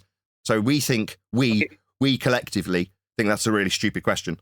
Not being humble at all, being quite indignant. I'm being quite indignant while you talk through me there. Space time. I'm being quite indignant. I'm not being humble in the slightest. I'm telling you, like taking charge, being the authority when I tell you that's a stupid question. There's no space sky vacuum to validate launch is going to. So seeing a rocket go up, who cares? Up with respect to a plane of reference we'll measure. That proves Earth's measured flat. So what use are they? You want to tell me? So you haven't been to a space launch, so you have no idea what you're talking about. Yeah, we got that the first time, dickhead. And I'm saying there's no sky vacuum. Good. It's not real. There's no sky vacuum. Did you hear me respond? Because you didn't seem to acknowledge my response. You just repeated yourself. Yeah, why are you talking through me, brother? There's no outer space sky vacuum. You suggest that not seeing a launch by not going to Kennedy means that we, the collective idiots that you think you're a part of, can debunk anything I say because what? I haven't been to Kennedy. Yeah, I got you. I heard you. You repeated it. Now you're talking through me and projecting that shit that you just accused me of. Yeah, I haven't finished. There wasn't even been a pause for breath, but your mic was open and you started talking. Yeah, so you've just projected that shit that you accused me of 5 seconds earlier, straight through me, mate. Just a minute ago, I saw your mic open, so did the audience. Yeah, I don't need to hear you while I'm tearing a strip off your stupid question you repeated. There's no sky vacuum. It's a violation of the second law of thermodynamics. If the sky was a vacuum, we'd have no gas to breathe. It'd have all expanded into the place. The rockets they're sending from Kennedy 2 are claimed to be going. Now, based on the fact that you didn't acknowledge a single smegging word I said to you, one can only assume that's me. I'm assuming you didn't listen because after I said it the first time, this is the second, you didn't respond with an acknowledgement. You repeated yourself. Comprende? So you're making a claim here that the Earth is. Are you under the impression that the Earth is an open system? No, I'm under the impression that there's a sky vacuum claimed to be 10 to the minus 17 Tor that the rockets you think go from Kennedy are claimed to be sent to. And I'm saying that place isn't real. It would violate natural law. If the sky was a vacuum, the gas we are breathing would fill the space in line with entropic dispersion laws. Are you saying that gas are not molecules? They're not solids? They don't have... No. Those words that I didn't say didn't cross my lips. Are you inventing stupid shit that you hear because you have voices in your head? Because those words definitely didn't cross my lips. It seems like you've invented words I didn't say. Perhaps you are hearing voices. Are you insane? Do you need committing? Are you hearing voices? Because those words didn't cross my freaking lips. Yeah, they didn't cross your lips because... So maybe pay attention to the ones that did, you dickhead. You're talking through me. Why are you Yeah, because you didn't listen to a word I said, so I'm going to repeat it for the third time. Yeah, dispersion law, second law of thermodynamics, gas fills space. You were asking me about molecules when those words didn't cross my lips rather than acknowledging the second law of thermodynamics violation. Sky vacuum in response to your question about seeing rockets launch from Kennedy. So you're ignoring me, so I'm going to shout you down, talk to you and treat you like a dog. Because you're ignoring me. Acknowledgement's what I'm seeking, and when I don't get it, you get disdain. You want me to be humble, but I'm going to talk to you like a dog until you acknowledge that the gas would fill the space, in line with natural law, making you question about rockets leaving Kennedy benign. We, collectively, think you're a clown. Again, you did not say it because you know that Earth is not an open system. Yeah, I know Earth must be Wow. contained for us to be breathing gas pressure. That pretty much craps all over your idea of a place for the rockets to go to, though. Welcome to flat Earth. No, Can you define an again, open system, you did brother? not say, Brother, did not say it because brother, you know brother, that hello? Earth is indeed a closed system. Hello, clown. No, I do. I Can do you know Earth define must what be an a... open system is? I know Earth must be contained. We're breathing Brother, gas pressure. Are you calling Thanks for Nathan? that, Chocolate. Nathan, Thanks for he's that. calling you a clone. Why are Thanks you for that. calling Nice, Nathan a clone, nice. brother? Don't do that. My own panel member managed to make this man cause audio cast. Thanks for that. Wonderful. Almost had it under control. Guys, don't call people clone here, brother. We're all good people here. You're a clown. You're a clown. Okay, so gas also, but Yeah, if Mr. Clown, there is a can you downward define what an open system is? or I didn't hear your question. There were two people talking about. Yeah, the belligerent You- guy that you I were- told not to talk decided that not only was he going to talk, he was going to talk and interject while I was taking control of this discussion between you and I. The wanker, the one that denied the acknowledgement earlier 10 times, he was the one who interrupted this discussion. My panel member can do whatever he likes. He's got free reign. He's got carte blanche to interject whenever he feels necessary. Yeah, That wanker, the one that spoke through us a minute ago, he doesn't have that. In fact, quite the contrary, I've made it explicitly clear that he was going to shut his mouth, didn't I? But he decided he would open up and just talk through the middle of this discussion. Yeah. Belligerence, that's what that's called. Now, I suggest that you're a clown based on my understanding of what you've demonstrated and how my panel will agree with me, and they've already agreed. Neil said you're a clown, backing me with that. Not stereotype, just us describing you based on what you've said here as a clown. You are a clown to us. We see you as a clown. Okay? Okay, so the Earth is not a open system because air has molecules. Those are solids. Okay, Is that they your have mass. claim? No, they're not. So the only thing that No, you're wrong. leaves Stop. Earth. No. Gases aren't solids. Stop. Earth. Stop. You're talking through me. Why are you You talking? dumbass. Because your stupid shit has led you to tell me that gases are solids. You stupid idiot. No. Do you want to just reel it in when you tell me that gases are solids? You stupid dumbass. What do you expect from a No, clown? sorry, I apologize. I meant to say gas is a mass. I'm sorry if I said solid. Define mass. I'm trying to. He speak. didn't say that, though. You said stupid So, yeah. shit, so I interrupted you. I'm doing it now. Right. Yeah, you said Absolutely. something stupid, It so I was- shut you up like I'm doing Yeah. now. Thank- Don't say stupid shit.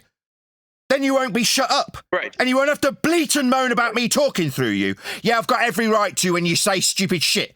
You meant mass? Oh, you didn't say that, you stupid clown. You said that solids are gases. So I shut your dumb ass down, didn't I, Dumbo? Yeah? Do you want to bleat Yes, and you moan did. about You how did a I'm good job talking on through that. you? You're a retard. You keep saying stupid shit that's wrong, retard. Now, you meant to say something that was less retarded. You didn't. Yeah. Okay? Absolutely, I did. Yeah. apologize. Shut up. That's all. Shut I up. acknowledge that. You shut up. We've reached the time in the conversation like the last guy, you dumbass clown, where you've no longer got anything to offer. You meant to say something less retarded. You didn't manage it. Now sit your dumbass down and shut up. Try again next time when you get a hold of your flapping gums and the stupid retarded shit that you say incorrectly. You meant to say something else. Try harder. For now, sit down. For now, you belligerent tosser. For now, you're not being invited to talk in response, you stupid dumbass. Am I inviting a fucking response from you? Oi, fuckwit. Fuckwit. I'm not inviting a bleeding response, am I? I'm telling you to shut the fuck up, and you're still flapping your dumbass retarded gums at me. That means sit down and shut up like the last guy. Get a grip. I'm in charge, I'm telling you. I'm not inviting a response from you while your spastic mouth keeps flapping. No, dumbass. I get that you meant to say something less fucking stupid, but you didn't. So go away, calm your stupid flapping gums that can't help making you sound retarded, and try again tomorrow. Now, if in the meantime you can't keep your bleeding mouth shut, you'll be perma-removed. Like the last dickhead. Yeah, I told him the same, and then in the middle of our discussion he decided he had to interject, didn't he? No, your denial, your dumbass fuckery, I'm sick of it. You're borderline going to get described as a wanker in a minute if that was your voice I heard. That's rhetorical. Don't respond. It's tough Wanker! Wanker! What part of sit down and shut the fuck up don't you understand, you stupid wanker? That's rhetorical. I don't need an answer. Man, you're stupid. Do you think that rhetorical question invited an answer, you stupid idiot? It's rhetorical, you stupid clown. My God, you're stupid. My God, you're dumb as shit. I'm telling you to shut up and you keep flapping your gums in response. You've demonstrated how stupid you are. I'm going to have to shut him up, aren't I? Right, I am going to shut you up until you bugger off and learn better, you dumbass clown. What a retard. These people are here to fuck us around. They're wankers. The guy that's come back that I had to serve a mute from earlier? What the hell are you doing here? I told you to shut up. You couldn't manage it, could you? Flat Earth Truth, why have you returned? Bugger off and come back tomorrow when you can learn to take orders after demonstrating how stupid you are. Don't come in and start flapping your gums when I'm telling next idiot wanker off. You felt you need to talk when I've made it explicitly clear to shut up. Waits for a non-response. Yeah, you'll be warmly welcome back the next day. But as for now, shut up, clown shoes. I say we should have some compassion for him. Yeah. Why are you talking? Are you really this stupid? I've asked you to shut the hell up. Right, tomorrow come back and try again when you're less stupid and keep... you can contain yourself from saying things that are wrong constantly. They have to correct 10 times. We are arguing about me. About how bloody horizontals measured with plumb lines. Yeah, there's his mic open. Wanker's got to be server muted again because I'm in the middle of talking and his screechy, shitty, horrible mics squeaking over the top of me, making my fucking ears bleed like nails down a chalkboard as he opens his mic when I've explicitly told this wanker to shut up based on his 10-time round the do-si-do of, oh, no, it is an experiment. Oh, no, it is definitely independent. Oh, yeah, there's this other thing that needs varying too, though. Now, wanker, you're just here to piss me off. Same with the other guy, just another wanker. Now, I'm going to add it to the intro. Behave like a wanker, same as swearing. You can piss off and come back tomorrow. Why should I have to have this be my state of mind? Why should I have my blood pressure risen by someone who wants to assert the same incorrect shit 10 times? By the same wanker that wants to tell me that, oh no, it's perfectly reasonable for me to say the wrong thing while objecting to you stopping me. Wankers, piss off and come back tomorrow. Well, here's something to calm you down a little bit. Hold on 1 second. Can you just check why Christian Zekas has been banned? He's in the chat every day. He supports your show. He supports you. Not now, but when you get a chance, look into it.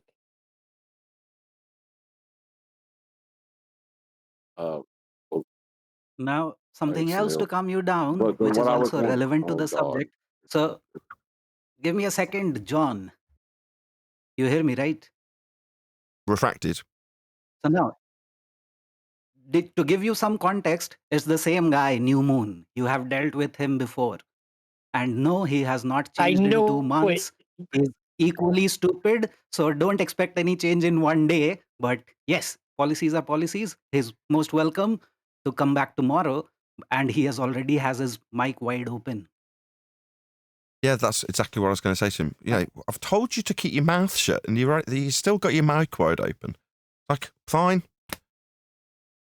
Eventually, I'll permaban you, wankers, and just permaban you. Just go, all right, fine, I'm sick of dealing with it. I don't need my blood pressure raising by someone who can't take an order.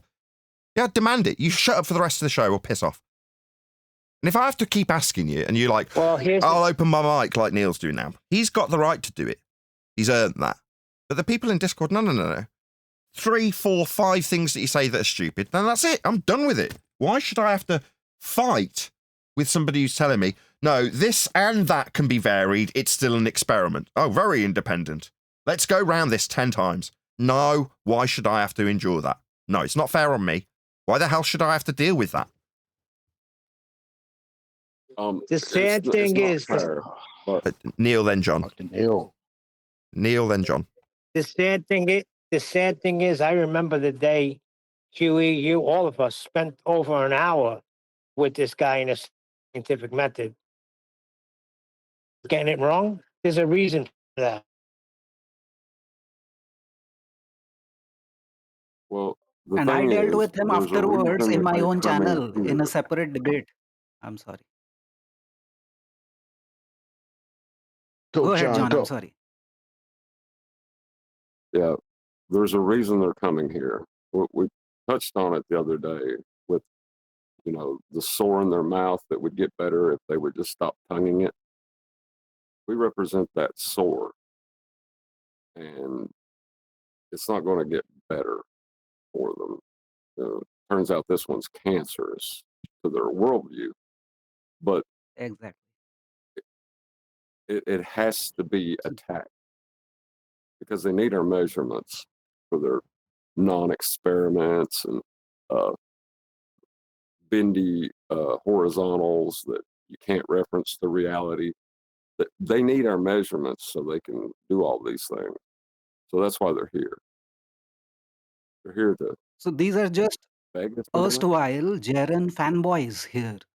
And you have to try to understand the pain of Jaren fanboys who still consider themselves to be flat earthers because they can't leave flat earther, but their guru is now attacking flat earth. So try to understand their pain. I have gone on a discussion with this guy regarding science and the scientific method on my own channel in a proper debate, and he still refuses to understand. And his motive is to question the tip of the spear that we try to discuss. So he's questioning that, which is why all their arguments seem very similar to anti-flat earther arguments, even though they are supposed flat earthers. Wow. That wasn't the same guy that made the claim that the globe Earth was a closed system. Because forget all the horizontal and the experiment, all that. That was the best thing I heard today. Was that supposedly the globe is a closed? It's not an open system. Well, he only said that by inference. Is that but the yeah. same guy? Yeah. Well, no, that was the second guy. The first guy's apparently New Moon, and the second guy, the more Rastafarian sounding guy, was a different guy. But either way, I'm just sick of dealing with the wankers. It's getting tiring. Well, no, I'm empathetic towards your position, but I'm just saying that we should all be a little more empathetic towards theirs, and maybe cutting off their speaking privileges sooner would probably be the most beneficial thing for them, because speaking isn't helping them. It's only entrenching them further into this delusion. Yeah, I totally agree. But it's more my blood pressure than anything else. It's just absolutely infuriating being told by people who clearly don't understand what science and the scientific method is that if you vary location and obviously your time in the year cycle, you're like, let me get it right. You're going to take a concept that's been derived from the sun to assert that the sun as a phenomena is explained with location and time derived from the sun. That's just circular reasoning. Definitely not an independent variable. Definitely not science. Yeah, it is science. Is what you get back. You're like, oh, it's painful. I know exactly how you feel because the last time you guys were trying to calm me down and you guys were very patient with this new moon guy going on for hours trying to make him understand. But here we are at the end of the day. You just let him go with a slap on the wrist the last time. But I did not do that. I took his class in my own YouTube video live stream. No, I understand your Well, position. I'm like I said, I'm empathetic towards your position, Nathan's position. Like, it's got to be irritating. I'm just saying, you know,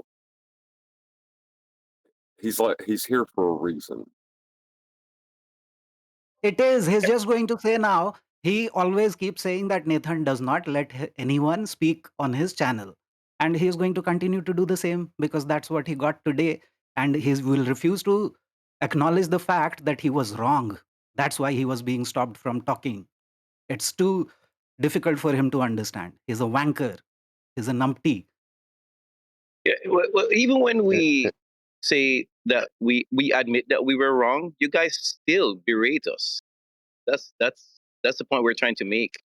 We need to be more humble. We're very humble over here. You understand me? We're Okay, one example. Fair enough. When That's you projection, claim though. that you were wrong. No, stop. So You need to be more we are humble. also empathetic No, to your you. positions as well.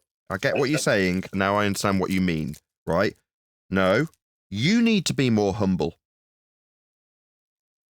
Not me. I'm not going to be humble. I know what I'm talking about. I'm not going to be humble. I'm going to be arrogant. Because I know what I'm talking about. I've got a reason to be. Got a right to be. I've earned it. You haven't. So don't be arrogant with me when you're telling me I need to be humble. You need to be humble if you don't know what you're talking about. What do you mean we don't know what we're talking about? Well, you're talking about mass. And then saying, oh, no, Yes, I didn't. yeah, we're talking about that. Well, you're talking about something that's completely undefined. And if I pushed you on it, we'd be talking about inertia or mole. Do you know the definition of mass? You were the one who used the word. Yeah, I used it because I know the definition of it. I'm asking you if you know the definition. I just dedicated it to tape. You didn't notice. You didn't notice, did you? Just tell me I'm not listening. You a minute ago accused me of not listening. Literally, a split second before you asked me what the definition of mass was, I defined it in both contexts. Literally before you asked me that question. Now, you're telling me to be humble and accusing me of not listening. You, sir, are a wanker. You need to be fucking humble and you need to fucking listen to what I actually said to you. You couldn't repeat what I said to you because you asked me to define it. You didn't listen. Tell me I need to be humble. No, I'll take charge, you wankers. I'll tell you off. Now, you don't like that. Oh, God, he's always stopping us. He's talking to us. No, I'll tell you what's what. Now, when you then don't listen and suggest I should be humble and ask me a question that I answered a split second earlier, it's going to get you told off. Don't have to like it. Don't behave like a dick. Don't ask me to define something I've literally defined 10 seconds previous, but you didn't listen to. That shows No, that they're you not definition. listening. They just want to talk like now. No, brother, we don't want to talk. We you guys are talking. We're good. He said we don't like it when you insult us. It's not that we don't like it. We really don't care. We're very empathetic to your position. You guys are criticizing a lot of things that you're not clearly understanding. And we feel for you. We just want to help. Who's you understand what I'm trying to say to you? No, because last time you did this, I tried to stop you. I said, no, it's not we, it's just you. Stop trying to massage out your view to be the view of many. No, it's not anybody other than your opinion when you tell us this stuff. Most of it's projection of your own inadequacies, actually. We figured that out already. Like your inability to listen. No, math is a fundamental part of matter, brother. So we understand these things. You're right. I'm just asking you if you understand these things. That's all. Is this the same clown that made is this the same guy that made the claim that the Earth is not a closed system, not an open system? Yeah, the Earth is. The Earth is indeed a closed system. Say the Earth is indeed a closed system. Yeah, we know. The globe Earth. Welcome to Flat Earth. Yes, the globe Earth The globe Earth is a closed system. No, it isn't. The globe Earth's an Wow. open system. See, The globe trying Earth to get to the rhetoric. bottom of right there. There's no little hatch that the rockets have to pass through. It's claimed to be an open system in violation of natural law. Yeah, that's what I thought I heard you say. Are you sure? You sure about that statement again? The Earth, your globe Yes, Earth is a closed system. You sure about that?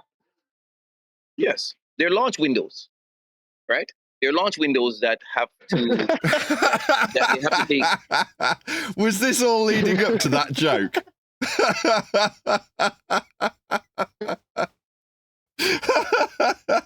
Does he think that the launch windows? That's the best thing I They've heard. got launch windows. Yo, thank you, bro.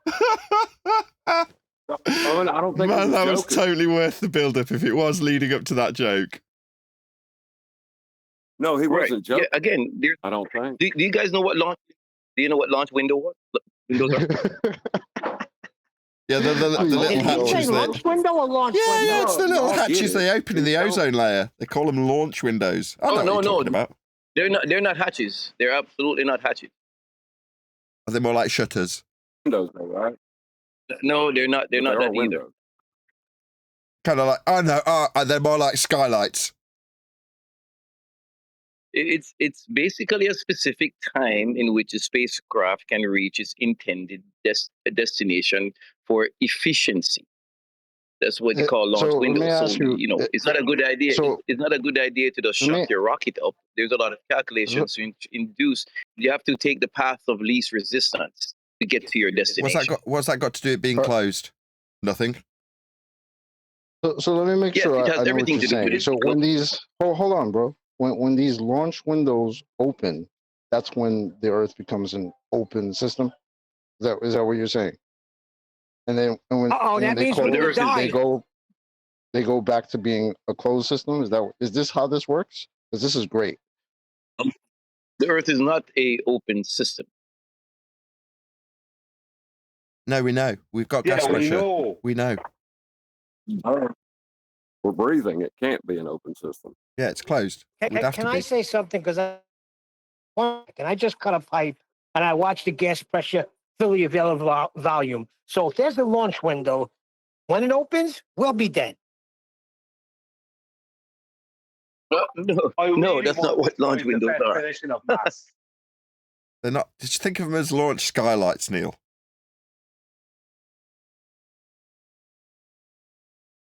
It's kind of like when they're going through the Van Allen belt. They have to take the path of least resistance and least exposure, right? The same thing. No. What has that got to do with a closed system? Nothing. Anyway, when they go through what they claim is the Van Allen belts, they're claiming to go to a 10 to the minus 17 torr sky vacuum that definitely doesn't exist because it's right next to the high pressure gas we're all breathing. So no, when they're traversing these areas that you've labelled Van Allen in this instance, actually gave him its name. It's his namesake that named that area. Meanwhile, there's no sky vacuum for them to be traversing Van Allen belts to be in at 10 to the minus 17 torr. We'd be dead. We'd have no gas to breathe. The word vacuum is really just colloquial. It's just a low pressure area. I didn't say. I said 10 to the minus 17 torr though, didn't I? I ascribed a value, the value that's ascribed to it by the heliocentrists. It's not my value; it's their value, and that's a violation of natural law. That's a violation of natural law. That value that they've given us, claiming that the value of their vacuum that they definitely say the sky is at 10 to the minus 17 torr would mean that we'd all be dead because the gas would be filling that space in line with entropic dispersion laws, second law of thermodynamics specifically. Right, correct. Yeah, But that has nothing to do with the Earth with being a closed pressure system. differential. The Earth is a closed system. Pressure to begin with. You can't have a pressure differential without having pressure. So you got to get pressure first, and the only way you can do that is with a container. You can't get away from No, it by not with a saying, container. With containment. With containment, not container. Containment. That's your word. So when something is contained, this doesn't have containment. Listen, why are we listening containment to this? can be. Dude, you don't know what to call it. A minute ago you said a vacuum's just a colloquial term. No, vacuums are defined. There's different levels of vacuum. Do you even understand that? The vacuum is not, when they say a vacuum, they're not referring to zero pressure. Do you even know that much? You don't know what a closed system is. You don't understand what the term containment and how containment, you think containment and contained are two different things. So why are you You're arguing going for to this? tell us all about this definition of mass, even though Nathan gave you two of the definitions of mass, the two current ones. I still have yet to hear your supposed definition of mass, and you didn't even understand what Nathan said. I say the two words again: inertia, right, and mole. There's a third one. What's the third one? I didn't know there was a third one. Yeah, there's a third one. What's the third one? The original I don't one. know. I'm not asking you, I'm asking this idiot.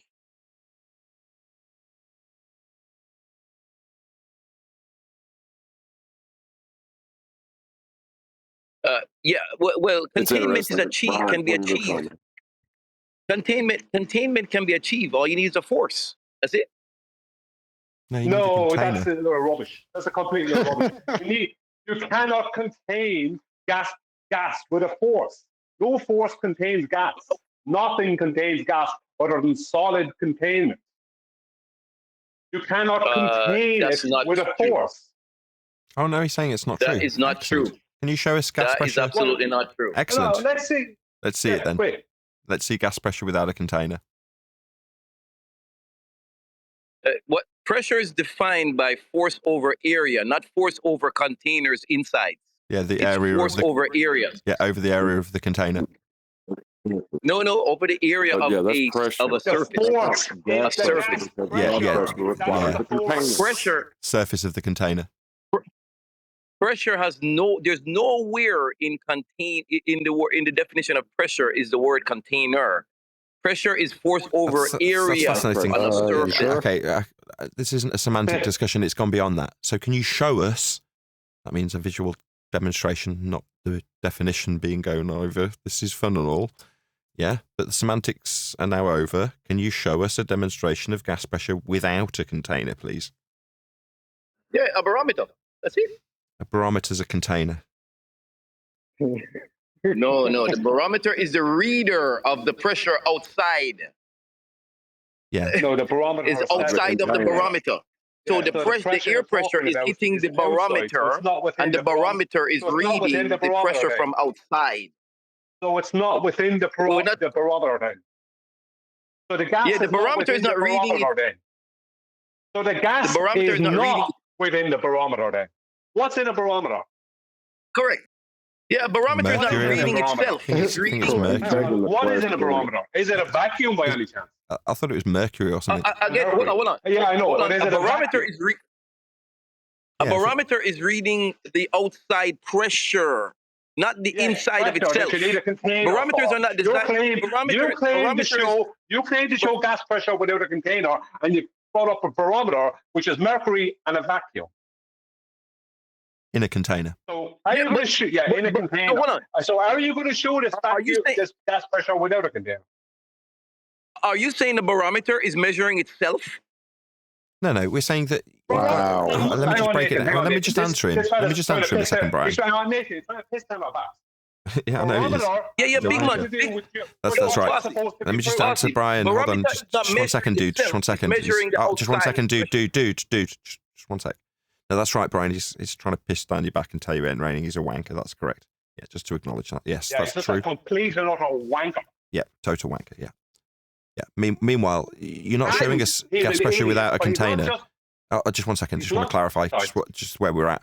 So what we've got is a claim that there's a sky vacuum, and what you're doing is using a container for a vacuum to suggest that the already in existent gas pressure that we are breathing is a demonstration of gas pressure without a container. No, you've got a container in the form of the barometer to achieve a vacuum to demonstrate the already in existent gas pressure. Where did you get that from? Where did you get the already in existent gas pressure that we're all breathing from without a container? So you're begging the question. You're saying, well, because I'm already breathing the gas pressure, it's gas pressure without a container. That's circular reasoning. That's fallacious. So beyond the assertion that you can have gas pressure next to a vacuum without containment, which is essentially what you've just done, you've just pointed at the air around you. Well, where did you get that gas pressure from is the question you're being asked. So can you demonstrate gas pressure without a container?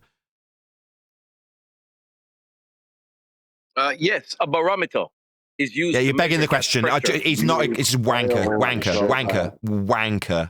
No. We just went through that. We just went through it like 25 seconds ago. You now reasserting the exact same position that we've just spent 2 or 3 minutes going through, taking apart, and you're not acknowledging a single smegging word of the response.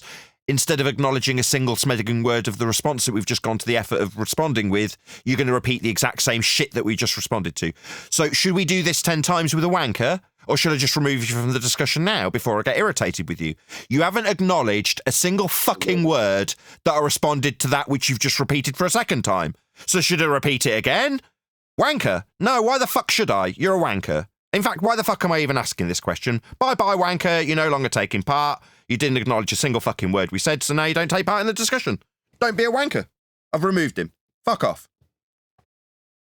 Yeah, that's the best thing, because it's not doing any good for them. Because the more wrong they are, the more times they state it, the more emotionally tied they get to their response. That's It's what the actually not wankers helping them to think about it. Yeah, but speaking is not helping them. It's actually making it worse because it's tying them into their do 7 offsuit. It's like they're pot committed now. You know what I mean?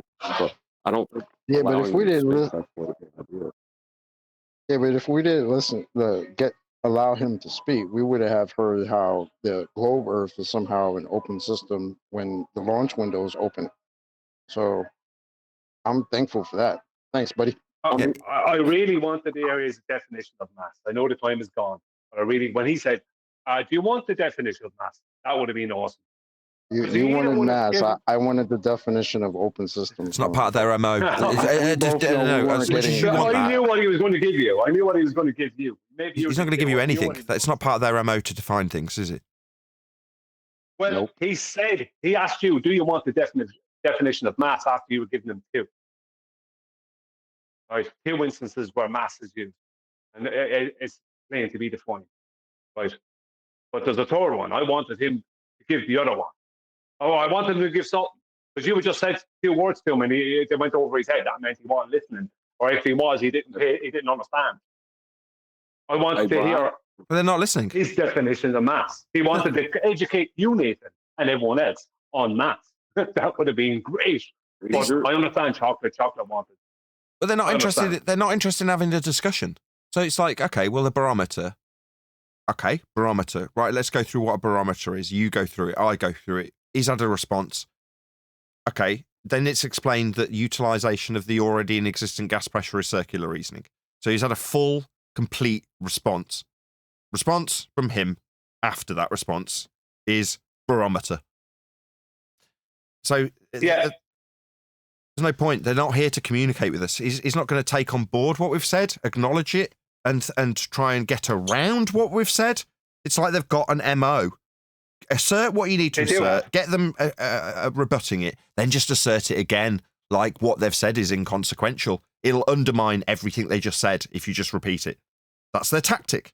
So what? By just repeating the last thing you said in questioning and ignoring every single bit of response, it does effectively undermine what I've just said, because it's almost like it didn't matter to the audience, because it didn't address it, because he just repeated it, right? If it had addressed it, he wouldn't be repeating it. No, it absolutely addressed it. He just didn't acknowledge it, and by repeating it, he's just attempting to undermine what's just been delivered as a response. So piss off. Well, yeah, you know what it is. Just give me a moment, everyone. Right. At the end of 2022, when me and Mitchell and some others decided we're charging for debates, the point of that was to remove ourselves from away from these people as much as possible. Now, the rest of Flat Earth didn't catch on. They wanted to keep debating all these people. Right?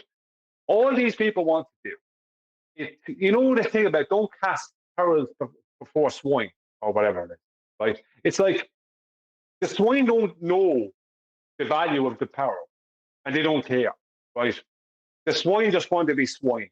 And the thing about it is that what we're dealing with is a situation where these people want your energy. They want you to go through all the stuff you've gone through before 1,000 times. They want you to go through it 1,001 times and 1,002 times. Because their whole MO is not proof, it's not evidence. It's what they want is for you to waste your time with nameless, faceless, right, wankers, right, and for them to take your energy as much as possible. Because that's how they're winning. They're trying to take your energy and have you get angry at them, blah, blah, blah. I have it happening on my own channel, where I have people trying to start the same conversation with me that I put to bed 2 years ago. And then a year before that. You know what I mean? It's like they never stop. You keep on wanting to rehash the same thing. We really need to remove the wankers from our life. On both sides, I don't care what side they're on. We need to remove them because they're not helpful. Just let me finish. For a different reason. Just let me finish, because this is just 1 second, John. I'll be very quick. We should conserve our energy for those that can't do what they want to do. The big boys, they get in the way of us getting. We need to conserve those answers for those fellas, for those wankers, the big boys who can try to do some of what these people do, but they can't get away with it as much because they're much more of a bigger public figure. I'm not talking about the McToons or any of this. I'm talking about the Brian Coxes. These type of people. That's who we conserve. We should conserve our energy for these people. Stop entertaining the wanker. Sorry, John. No, I completely agree. Yeah, well, I actually think we should stop entertaining them for their own benefit because they're using us. I don't think consciously, but they're using us as a form of relief for, repeating the statement. It's like what you said doesn't matter. Yeah, that's why they repeated it, because there's something about what they said that's bothering them. That's why they keep repeating it. They've just not come to the point where they can understand why it's bothering them. They think it's us. Talking to them is not good. It's not good. No, yeah, We but got to it's go not back about to them. basics. Well, no, you're missing it. No, these people aren't innocent people, John. These people coming in there like that guy there. He's not some innocent guy who just doesn't seem to understand. No, he's here for the specific purpose of continually saying the same thing regardless of what you say to him, because his whole purpose is to wear you down. He doesn't care about truth. He's not interested in any of that. He's only interested in causing problems for you and me and everyone else here. That's all he's interested in. That's all these people are interested in. That's their whole thing. Yeah. So then once you put they're not, it in more than one time. it's not that they have some issues or no. You're not. You're having too much empathy for people. And you're seeing them through rose-colored glasses, I think. Supposed to see them for what they really are. I'm not. They may be doing it for that Put it in reason. I'm not one or trying two to- more I'm times. not- That's it. It's over. They may be doing it for that reason. And that's. Oh, sorry, Chocolate. Go ahead, buddy. That wasn't the same guy that was talking about humility. That could have been the same person. Right? One of them was demanding humility. I can barely hear you, or man. something like that. Oh, okay. Can't hear you, Chocolate. Yeah, like I'm saying, not saying that you're wrong about the type of people they are, but you might be. I don't know. I'm just saying that it's So not. why waste our time with them anymore, John? Why waste our precious time with these morons? It's been put Did to I say them you for should? 10 freaking years, John. Did I say you should? You're like coming at me with this. Did I say at any point in time that you should waste your time with? Well, I know how you are. You're Mr. Compassion and give No. everybody a chance. It's over with these characters. They're out to destroy the show, try to destroy our character. I'm not dealing with them anymore, especially guys like Well, New listen to the Moon. words that He come was out of here my for mouth. over an hour and a half. Everybody breaking stuff down to him. And he comes in today with freaking Please, stupid Neil. nonsense. Please, Neil, listen to the words that come out of my mouth. I don't think dealing with these people, interacting with them, is in any way helping them. I think we should keep them at arm's length away from us as much as possible. When they get triggered like that, they need to be away from us. Hold on. So you don't. When Nathan tells somebody, shut up, I don't want to hear from you again, and they keep doing it, there's a reason. They're trying to get him angry. So he starts swearing. And then guess what? Now it's not monetized anymore, which, okay, fine. But they're making Nathan out to be this raging lunatic. Okay? They're out here for one reason and one reason alone. John, you Yeah, said I something there. You just said we're not helping them. Who's trying to help them? I'm not trying to help them. right. They're trying to I hinder ain't either. us. I'm not focused on whether I'm helping them. I'm focused on whether they're hindering us. No offense, but that's our focus is into our focus is in 180 degrees opposite. Right, right. They are here to hinder us. Right. I do agree. That is their purpose in coming here. It's obvious we're flat earthers and they are opposing us. Obviously, they're here to hinder us. I'm saying that we are not doing them any favors by entertaining them.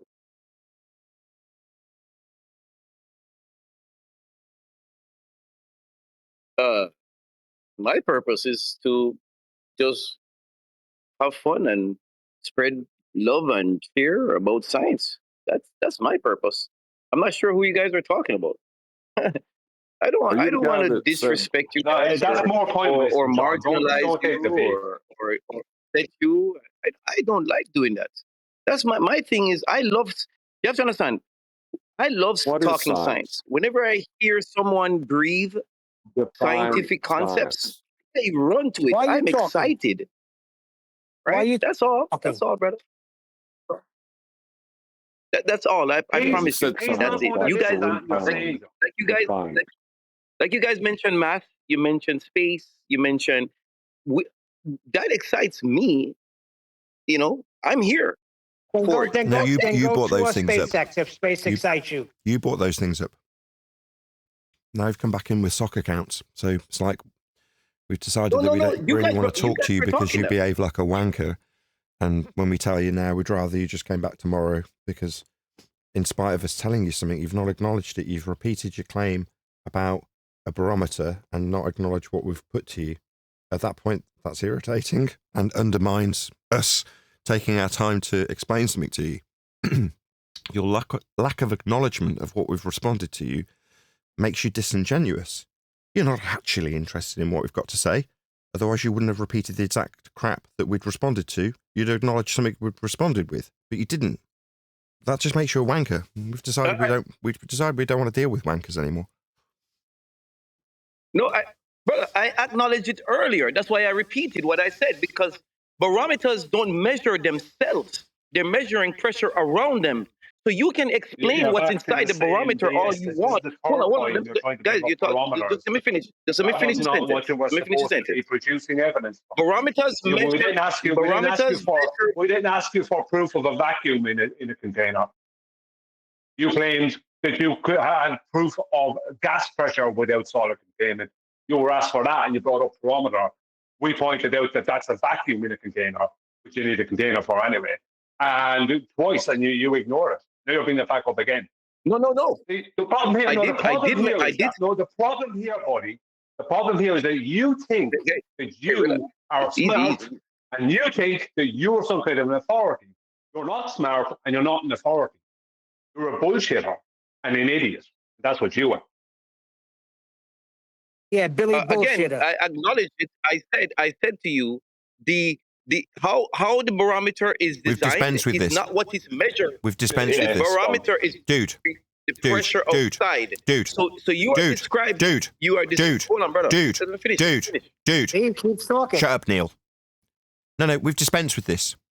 What you're doing is the same MO that we've objected and banned you from today's show. Now, you've changed your name.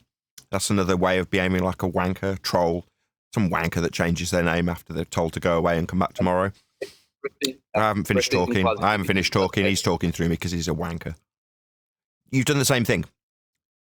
It's been reiterated and you've completely ignored it, hand-waved it and started launching into the same thing and said, no, that's because I addressed it earlier. No, you didn't. No, it wasn't.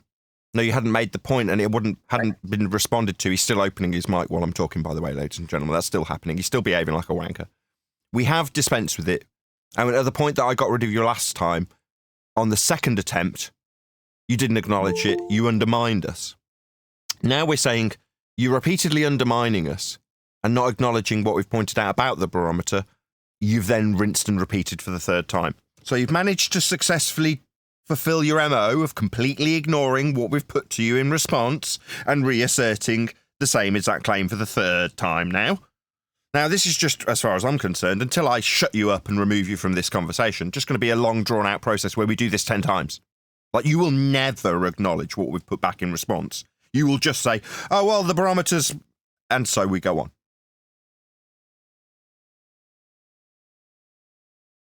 We're not saying the barometer's measuring itself. I acknowledge. I would like to. I would like to acknowledge what you said again. So I'm going to acknowledge it again. Or get some kind of help The for your problems. barometer is Because we are structured. not I here agree with to fix both you. psychological issues. I wish we could. We're not here to fix stupidity either. I wish we could. But you don't need to talk to us anymore. You need to seek professional help. Yeah, I've told you already to shut up. Okay. Okay, so shut up for the rest of the conversation. Don't talk again. Yeah, till tomorrow. Then try again. So what, you're going to just wait for your opportunity to talk? We don't want to talk to you anymore, and I'm giving you a direct order. Stop talking. You're not acknowledging what we're responding to you with. Therefore, we don't want to talk to you anymore. I did acknowledge it. And you're... No, you haven't. I want to... Do you want me to acknowledge it again? No. You haven't.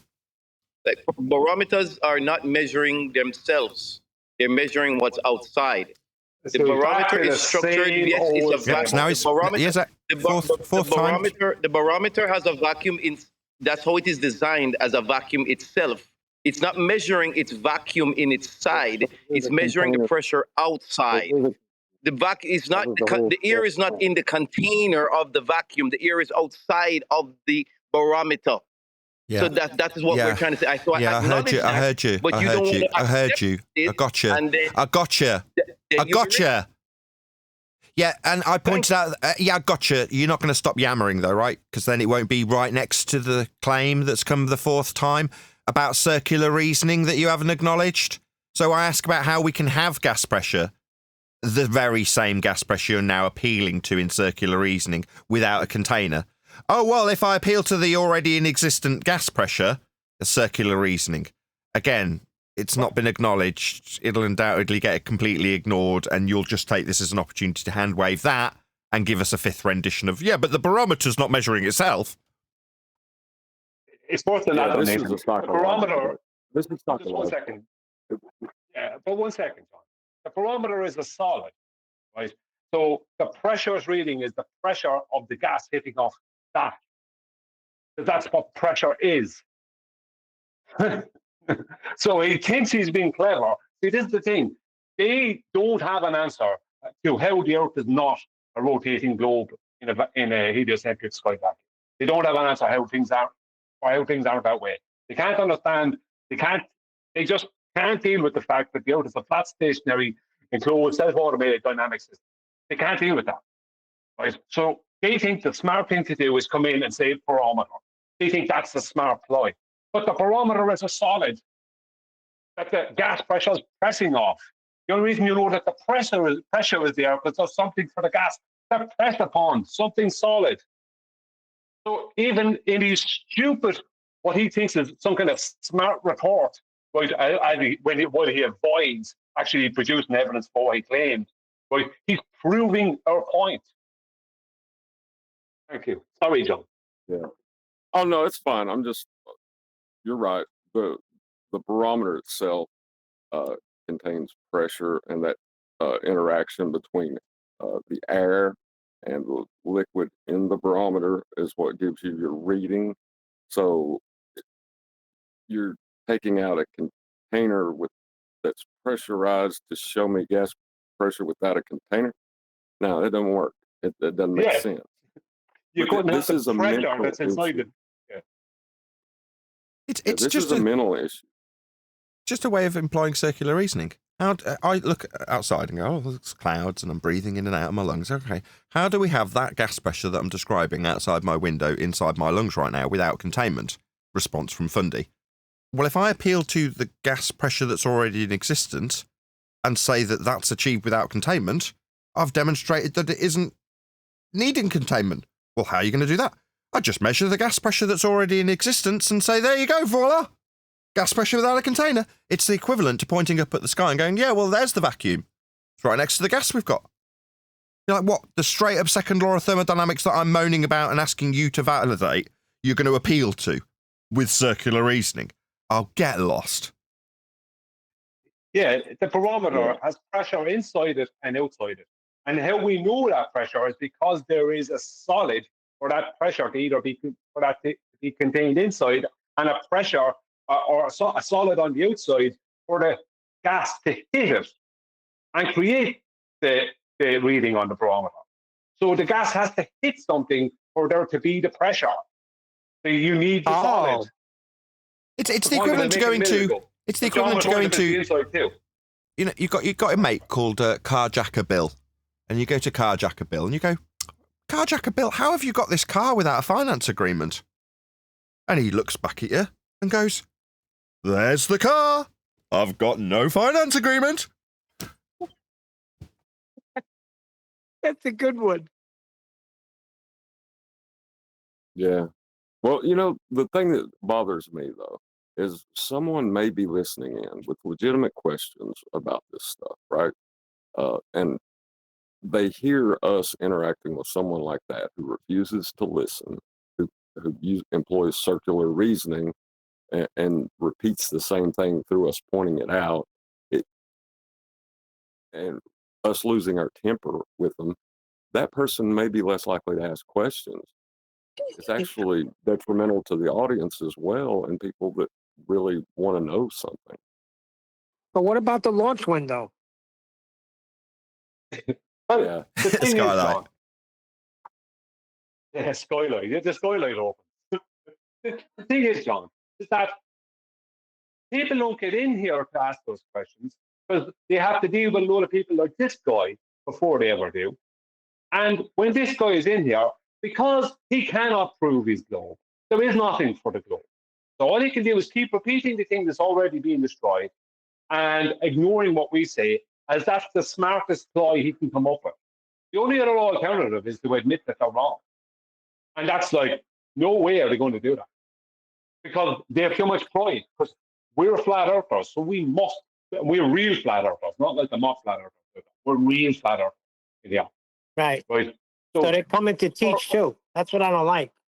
He came in to try and teach. But that's a byproduct of them not being able to accept that they're wrong. They think by trying to be your teacher that makes them when they don't know what they're talking about.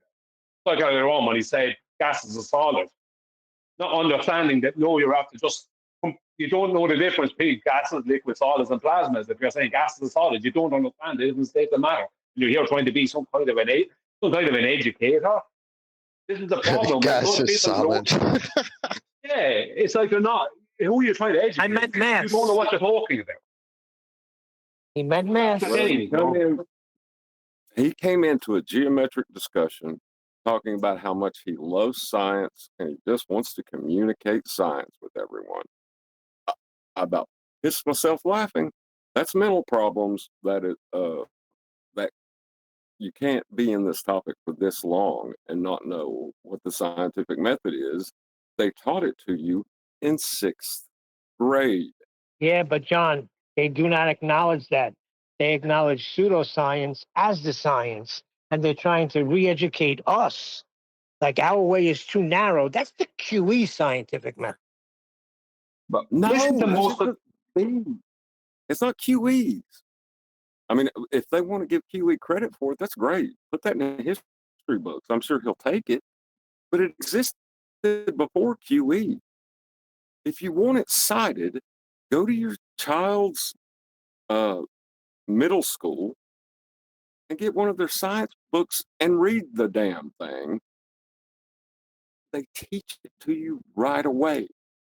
You should already know it. You're not going to find a professor citing the scientific method. You should already know it. Yeah, but he's sort of like the ABCs and the 1, 2, 3s, right? Yeah, but we're going off point here. These people aren't interested in that. He needs to be some kind of an authority for him in his head. For otherwise that means that we know more than him and we're flat earthers in that country.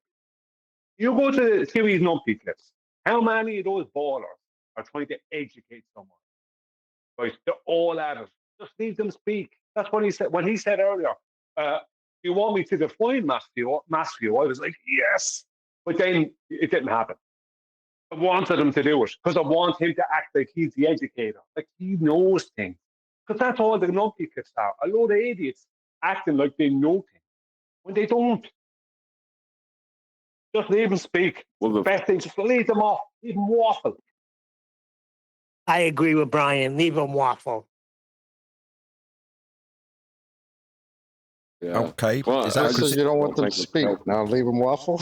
Yeah, I was going to say. Make up your mind. Make up your mind. No. That means waffle in the wind. I can't stop them speaking. Right? They're going to come to this show. But if they're going to come here, leave them waffle. Right? Because when they get to the point of saying, do you want me to define mass view? Something like when someone it's like yes, when they're trying to be the educator, it's like yes, we need this. Every once in a while, you get those gems, right? Like I didn't care. Like I know you're on the mass thing. I didn't care about the mass thing. As soon as I heard the globe is not an open system, I was just like ding ding ding ding. I was like, what? Hold up. Because what's going on in 2025 with your paradigm, bro? Where are you going with that? It's been a while since one of these Globers brought up open system, closed system, so it was fun. Oh yeah, it's a little bit open. He said the launch window, right? Yeah, the launch window. Like we were making jokes about it. To the door. There's a launch window. No. But hold on. He wasn't joking though. Like that's like I said, there is a mental problem. Yeah, he was dead serious. That's why I was trying to ask him about it. Like seriously, ask him about it, man. You guys wouldn't let me, man. Yeah, it's I don't know, but something's wrong with them.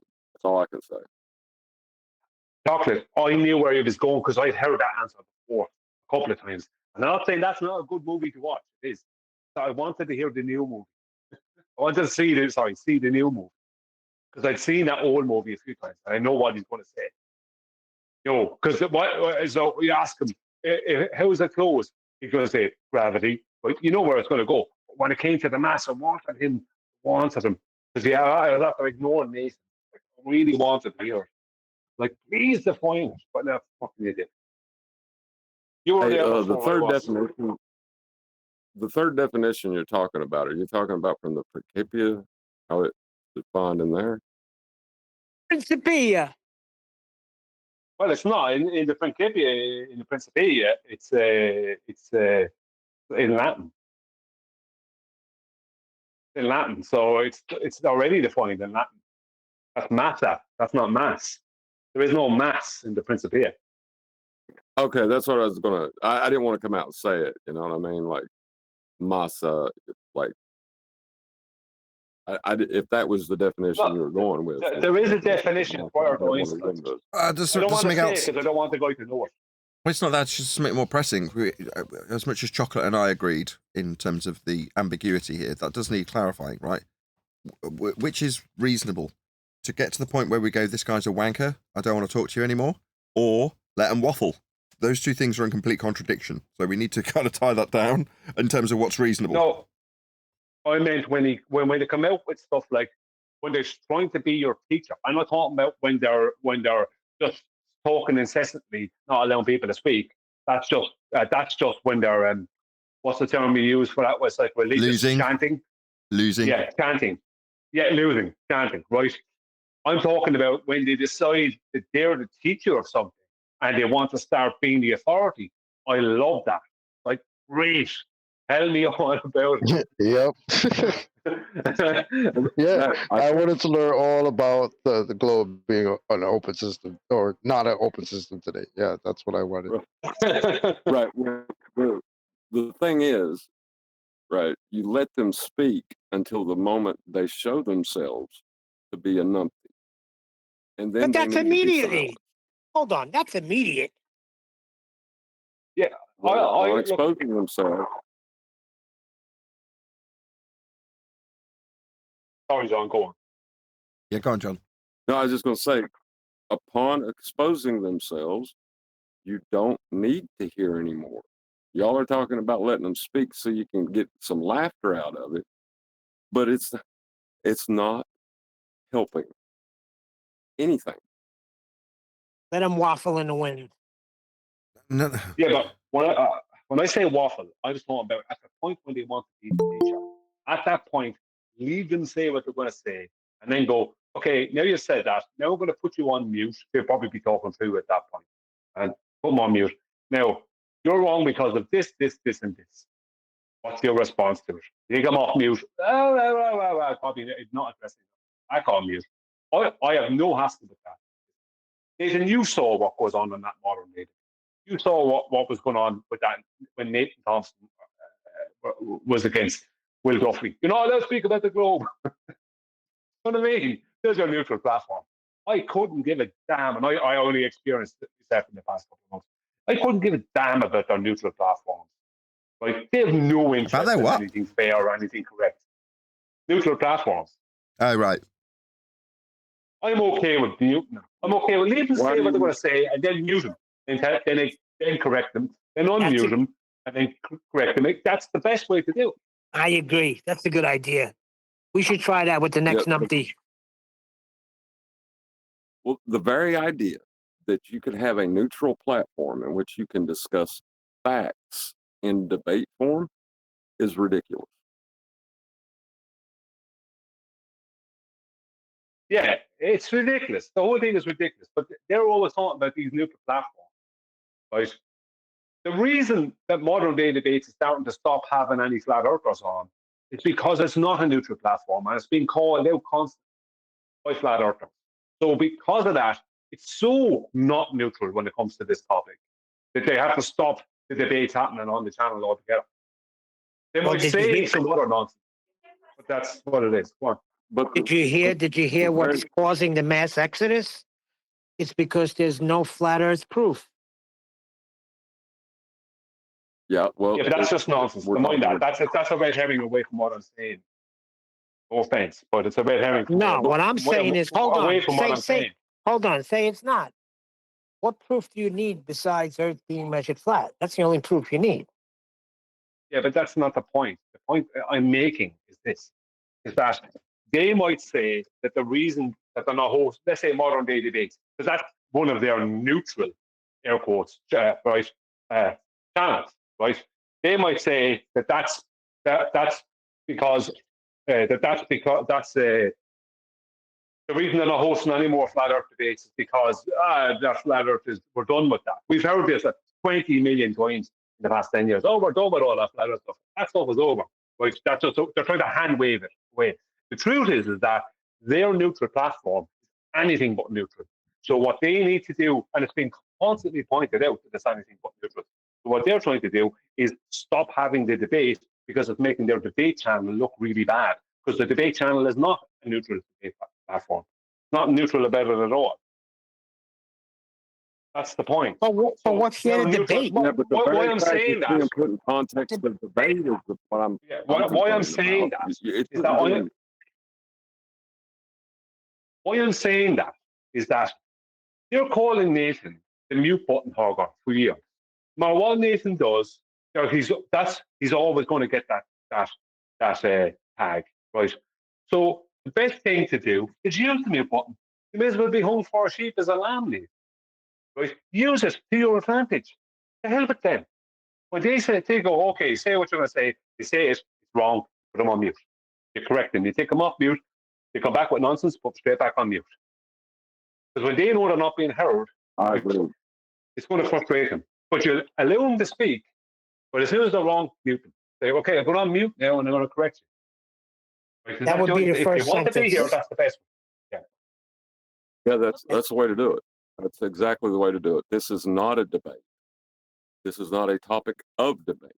There ain't nobody trying to answer your silly questions of if this fact is true, then absurdity follows. No, and we ain't playing that game no more. You know what I mean? Like, exactly. The idea that there was a debate to be had is the problem. There's no debate. Right. That's why they're going back to. That's why they're going back to. Have you been at a launch site? because the debate is over. See, this is the thing. They don't have anything. What they want to do is see, even at that point, and when Nathan says no happening, and well, you see, that's the thing. And Nathan goes, Nathan says, well, what has that got to do with anything? And the person comes back at you, but it was some nonsense. So, okay, I'm putting you on mute now. Okay, this person has not addressed blah blah blah blah blah. That way, you're in control. You don't have to see, Nathan. You're probably keeping these people off mute more than everyone else. Everyone else is. Most of them, like that guy, he's probably muted far more often than you're muting them, if you're muting them at all. Because you're constantly giving the tagline, oh, Nathan mutes everyone. But the thing is that you're only giving that, they keep giving you that tagline, and you're trying your best not to be muting people because they keep giving it to you, right? But the truth is that you're going to get that tagline no matter what, right? So you might as well use it. Because you could not mute anyone for a year, and they keep saying you're hogging the mute button. You may as well be muting them. If someone keeps accusing you of robbing money, you may as well rob some. And on top of that, you would get the message out clear to the people listening. You know what I mean? Like, and less stress, exactly, and less stress, less everything. We're in control. Nathan's in control, not them. I think you're right. I think you're absolutely right. It's a way of abusing an ability to rumpus the crap out of us because, oh, well, if he mutes me, I can call foul.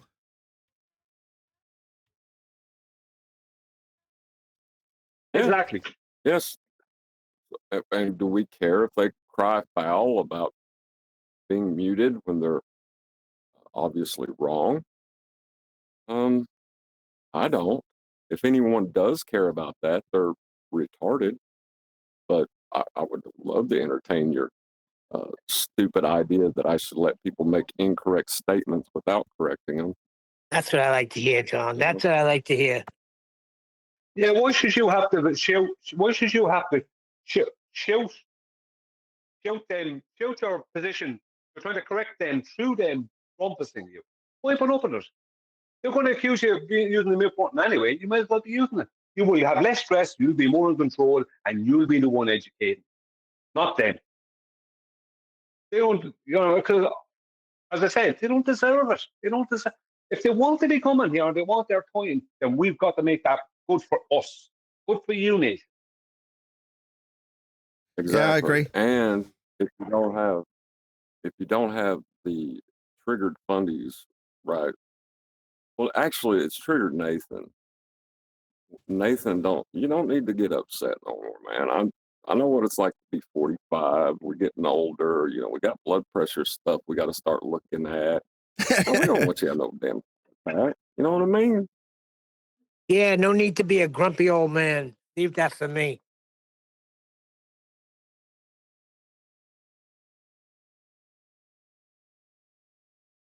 That's what my wife says to me all the time. I get more laughter on that.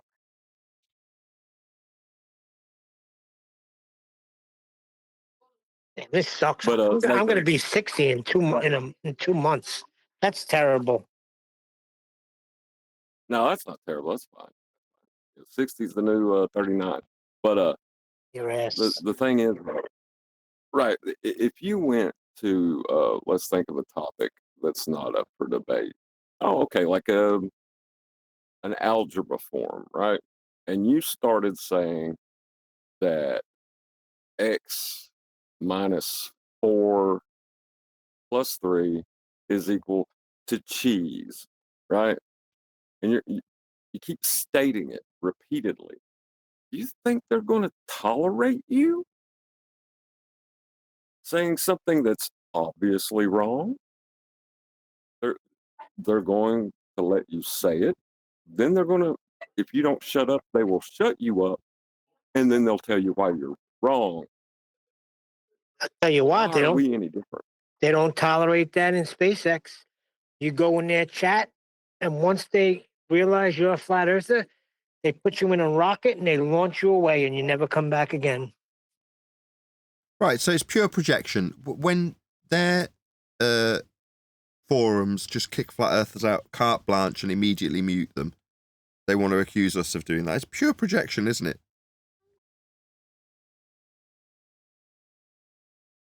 Hey, Absolutely. so But the Exactly, thing Neil. is, though, So I just posted. I'm sorry, John, but I posted it in the Discord main text chat also and Master B also. It was my previous live stream where I went to another YouTuber's channel who has some good following, 10K followers, and he is an astrophysicist, a self proclaimed astrophysicist. And I think I scored a good win over there when I made him go step by step of the scientific method, and ultimately he just showed that he does not know what he's talking about, first of all. But ultimately, when wow. pushed to the corner and asked about what his independent variable would be, he said nothing. And that very moment, I said, that's why I call you a pseudoscientist. And that's how I started my entire conversation. I asked the guy to brace himself and then told him that I feel, and it's not just that I feel, it is objective reality. It is the definition of science that astrophysics is pseudoscience. And that's where I started the conversation. And half an hour to 1 hour into the conversation, he said that I do not have an independent variable in my experiment. What else did I need to hear more? I scored a win. And he did not know the steps of the scientific method. But when I told him about them, he agreed step by step. Yes, first of all, we observe a natural Absolutely. phenomenon, then we formulate a hypothesis, and then we do an experiment. And when I went into the details of it, independent variable and dependent variable, he gave vague answers, which just showed that he wasn't really sure. But somewhere back inside his head, these information were fed to him, like you said, John, in sixth standard. And same is the case with me, but never really thought about this after before QE told us about it. So that's the case with everyone, but I actually demonstrated it in front of a live audience with an astrophysicist that he's a pseudoscientist. I shared the video's link. Well, let's have a And by listen, the way, Nathan. Neil, and by the way, Neil, I and think it'd be everyone great to review else, video. yes, Can we it's review 3rd it? March everywhere, I Are you asking suppose. us to review it? John, just hear me out. Just hear me out. Yeah, It's relax, 3rd John. March everywhere. It's 3rd March everywhere, I suppose. It's my birthday today. So, Your birthday Nathan today? Oakley, Happy birthday. yes, Yes, happy thank you so birthday. much. Because Nathan will never tell John to relax. Oh God.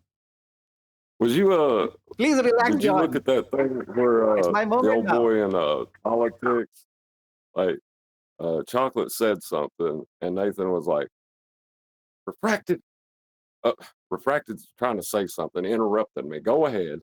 And like I was away from my phone, so I didn't even hear it at the time, you know. And like he's like he goes and says, now if you're gonna interrupt my G plus panel, you all need to know, you know, go ahead and speak if you're going to interrupt. If I clear the airways for it, you know. And then Chocolate tried to say what he was getting ready, you know, what he was trying to get in before, and Nathan shut him up. Outrageous. It would never happen to refracted. We know that. It Can I did speak happen to now? me. You freaking didn't Are you listen to a happy? word I No, it said. didn't happen to you. I listened to what you said, and that's not even true. It would never Yeah, it happen is. to you. You get first dibbies on everything. Dude, I just And fucking even started it. and even when he says, "I heard What are you Neil," talking about? somehow you get in. Come on, you little pet. Bring the apple and sit down and be quiet. You're just his little Oh pet. my God. But You got your before the tongue point is up lost, Brian's butt and you're going to call me a pet. Should be ashamed. just before the point is lost. Sorry about this. I know you're having fun. Before the point is lost. Nathan, the likes of modern day debates and all these other global places, whether it be SpaceX or any rest of them, they're not neutral places. They're always it's always our disfavor when we're in there. Now, this place here, FBD, is not neutral either, because you give far more leeway to the voters than they deserve. It's not 50-50. They get more here. We get less there and they get more here. Right? Is A that? real neutral platform will be you using your mute button. That'll be a You're real right. You're absolutely right. But would you not agree that they need that? Now that's where we need to be smarter, because we should recognise our strength. That is to say, we don't need the alleged to be neutral platform that's actually biased in their favour. We don't need that. We'll win no matter what, even if it is biased against us in every way. We can still win. So as soon as we start Oh, yeah, recognising that, absolutely. Sorry. that's it. You know what? I got exactly the same feeling while watching the 2025 Flat Earth Roundtable Conference. That here, when I speak, I have to be so particular about the words that I choose to say and never contradict my own words, and basically having a logical discussion and sticking to the same standards for everyone, no matter a glober or a flat earther. But there in the Flat Earth Roundtable Conference with all the OG flat earthers, uh, they were just speaking nonsense. No one even interjected when someone said that we have a flat earth model or there is a globe earth model, or even when people said things like, we all believe that the earth is flat, right? And everyone's like, yeah, we all believe, yeah. And someone there in the corner pointing out, no, I don't believe, I know. But they don't know what they're talking about. They just pat each other on the back for having completed a decade of fooling others. That's the feeling I got. Not everyone, but most of them. Flat Arthur, two things. Number one, I appreciate you being here. And number two, happy birthday, brother. Thank you so much, Chocolate. I just wanted to say that just like Nathan Oakley 1980, I suppose it's his year of birth. So by that same standard, I will be not Flat Arthur, but Tapas Das 1990. Good Oh, stuff. you're a baby, huh? You're a 90s kid, huh? My God, my parents are after my life to get me married, and I am still single AF. Wait a You can't be second. more single than me. A handsome fella like you He with said that beard single is single? AF. Neil's accusing you of being a homosexual flat earther. I did not say that. If anything, they would point to me being Abomination. homosexual for It's an acknowledging that he's a abomination to handsome me. man with a great beard. Majestic He beard. does have a great beard. Majestic, indeed. Yeah, I'm gonna get rid of it soon when I visit my parents.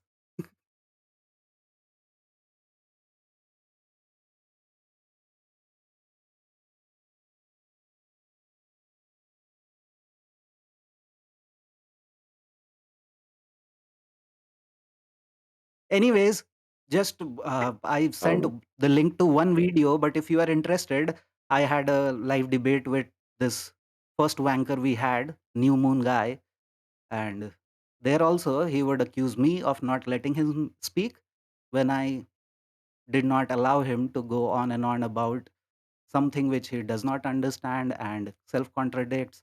And then I was the one faulty in the whole thing, according to New Moon. But I do what I do in my channel and I let him speak. But whenever he contradicted, I had to stop him as well. Pretty much the same type Brian was talking about, that you should let him speak, ask a question and let him speak. And then also, then immediately afterwards, when he does not address the question, mute him. But I do not have Discord. uh, uh, I do not do Discord on my live stream. I do it on Google Meet, which is why it's a little difficult to permanently mute someone. So after a point, I had to kick him out. But you should watch that video as well if you're interested. It has a pretty crappy thumbnail.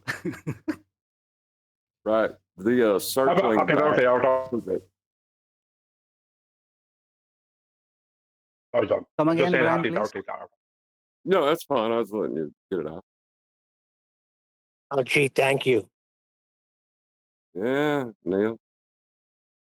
Oh God. No, I was I didn't done. love you so much. I'd have killed you by now. But the Good letting them try. repeat themselves, letting them repeat themselves is not helping them or the audience, because in a way, it's letting them undermine the statement that you just made that undone the claim they initially made. So the repetition is part of the trick by just ending the conversation at the point where you've taken it apart. You shouldn't allow them to speak after that, I don't think. At the same time, though, allowing them to speak and repeat their wrong statements continuously does show that they really don't have anything to argue with, right? So that in some way that is kind of a help, because when even whether it's their own side or the opposite side that sees they have no argument, well, I think that makes it more clear for everybody, right? It So can, what I but it understand, doesn't help them. what I understand, according to New Moon, is that his only problem is that he does not uh, really associate himself with the points being discussed here on Nathan Oakley and FED panel. And he thinks that just saying that sea level is level and water always finds its own level is good enough, just like we were 10 years ago. And Nathan Oakley and the panel aren't really adding anything by introducing these complex subjects like elevation angle measurements, which globers have their own way of explaining. So we should stick to water finds its own level and sea level is level and not introduce these new things. This is my understanding of it.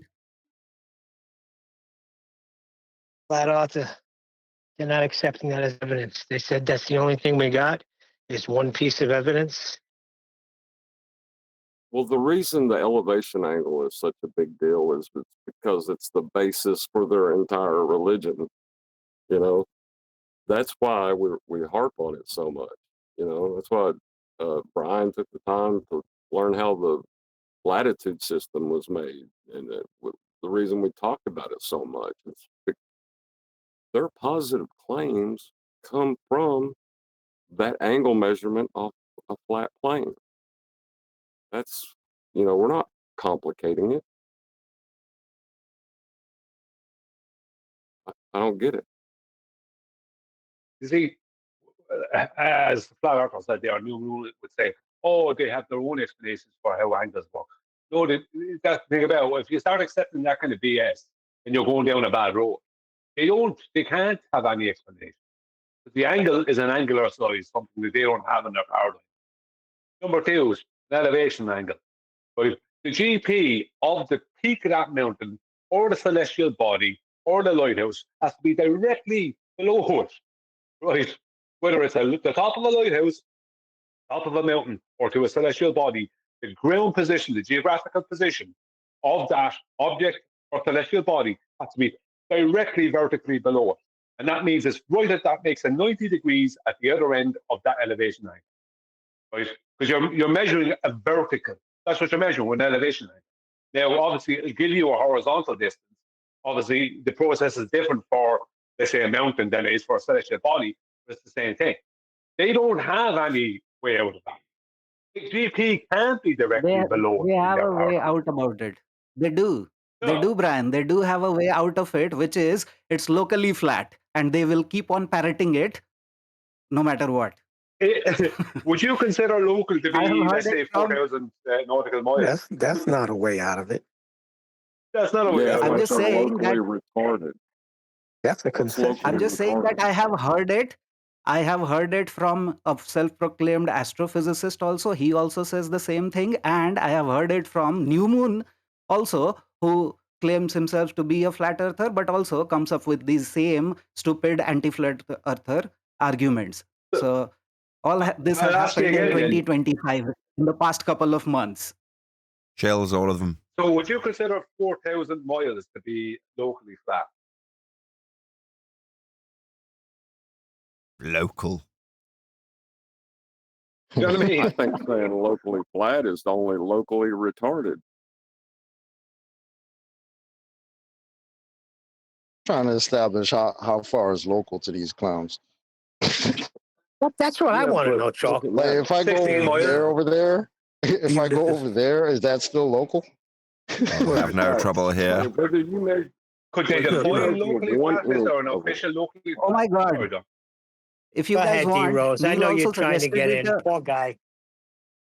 Brian, Neil could you also pause for a suggested second? it like 5 minutes ago that if you want to go to my video and play a particular timestamp in just like 5 minutes, Flat Earther, we already I asked them. Flat Earther, yeah, you are but they don't incorrect. care, I do don't they? care if it's, hey, bruh, I don't care if it's a football field, one city block, from here to the liquor store to the strip bar, or from here to California or here to wherever. If it's locally flat anywhere, and you have, say, 10,000 areas that are locally flat, common sense will tell you that that means it's generally flat. So there is no scapegoat. It's nothing but a saving face, concurrent admission of concession and agreement. But they don't want to say it, but they're implicit and they imply it just by saying it's locally flat. They're That's dead. the problem. It's over. That's the problem, D-Rose, because there are no flat surfaces on a sphere. Thank you. That's what I'm trying to tell you. Yeah. Just by them Everywhere is saying local. it. That's your point, D, isn't it? Everywhere is local. Thank you. That's Yeah. what I was saying. Thank you for Yeah. catching that, Brian. Yeah. But the thing is, Go on, John. I was just going to say, but the thing is, whether you measure an inch, a mile, or like you said, Brian, 4,000 miles, it's irrelevant. The segment and the length of that segment of that line is irrelevant to its orientation and the aspect of its, whether it's, a flat baseline or curving. If it's curving, it's curving. If it's flat, it's flat. Nothing changes that. Well, why did they say things like local? Because they need the hijack. John, you should jump on this because you were just saying earlier. They need the flat Earth first. They do. They need that. They need the flat measurements. They need these measurements before they can make their ridiculous calculations. I haven't seen you Point before. purpose of saying locally flat. Are you Right. local? They require that statement as a way of hijacking the measurement that they need. Go on, Doug. Absolutely. That's absolutely right. And what they do is they'll say, we measured this from a flat plane, but we know Earth's not flat.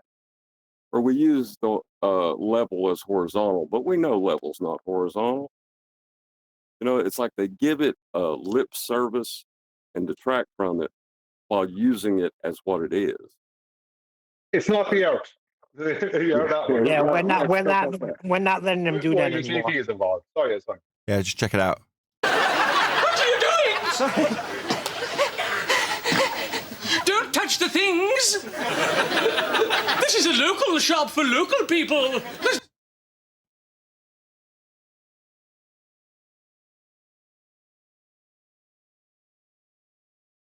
Are you local?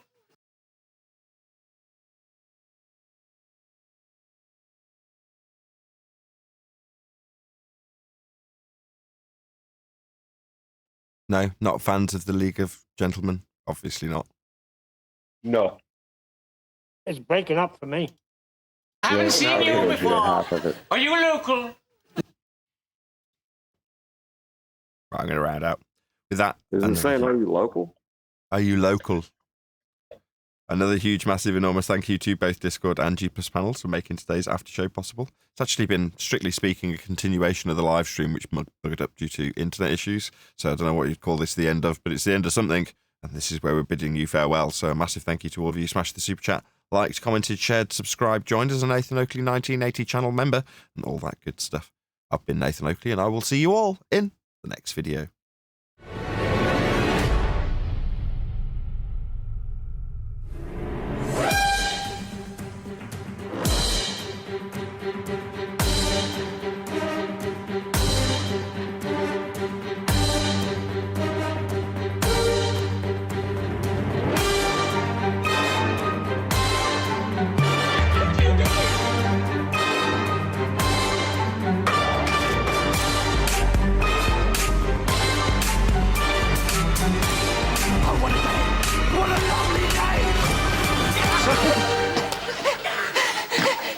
Don't touch the things. This is a local shop for local people. There's nothing for you here. I can pay.